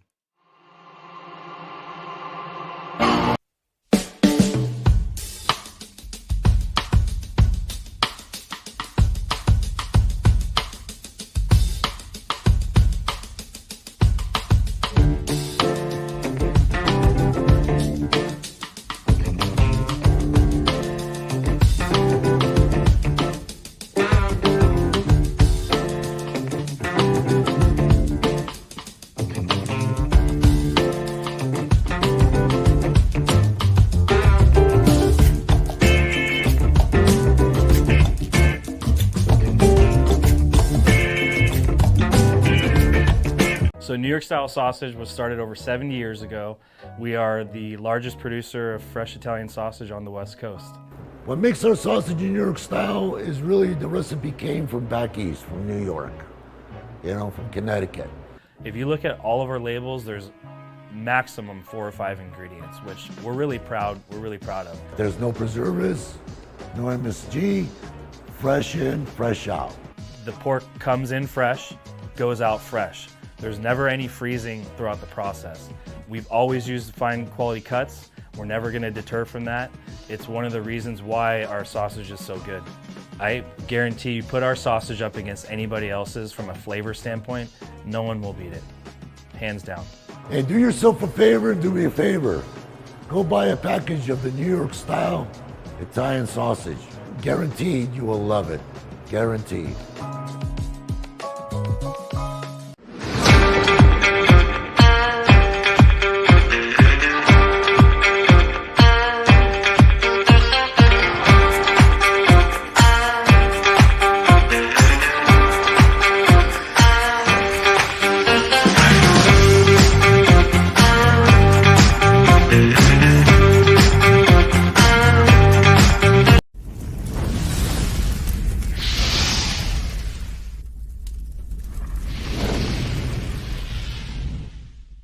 All right, we're coming down the home stretch on the Krueger Show. We'll be back at camp tomorrow, bringing you guys all the top flight information. I'll do a little camp video tomorrow.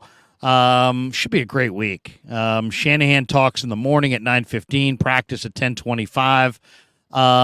Kevin Krueger is going to join me tomorrow night. I don't know how I booked him. I don't know how I was able to book that kid, but he will join me tomorrow night for a little breakdown on camp from yesterday or from tomorrow.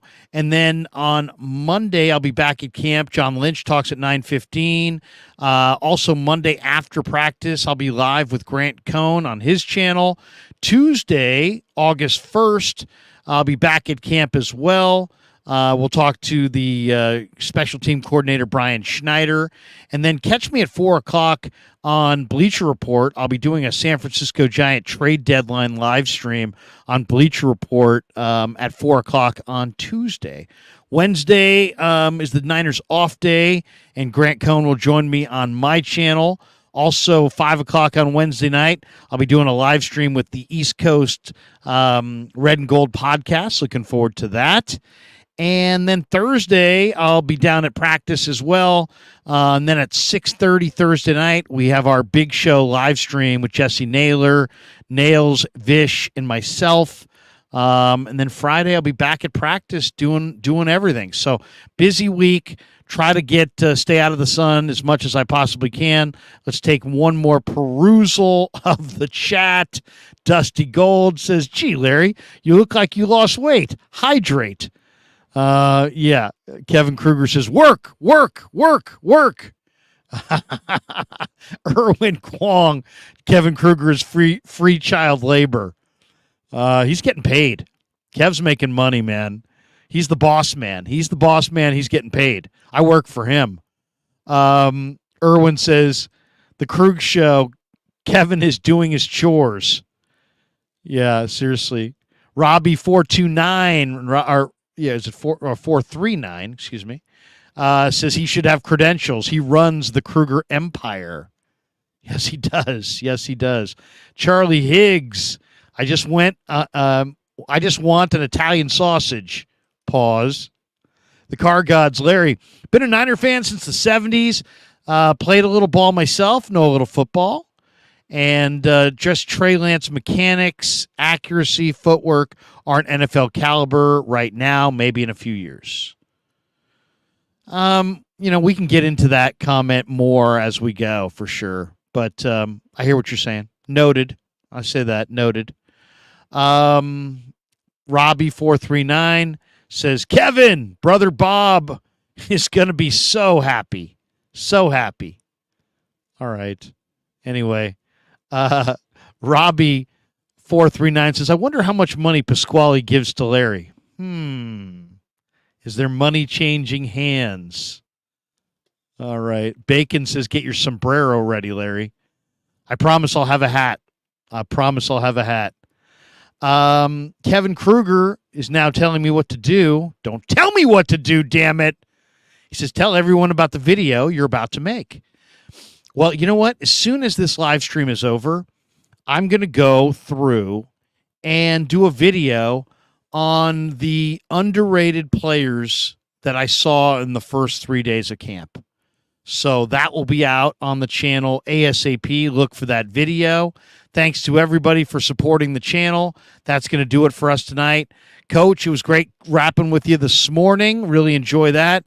If you're missing it, Krug and the coach on Saturdays is going to be a regular deal. Coach was fantastic this morning. Thanks to Jack Hammer. Thanks to all of you guys for jumping in on the chat.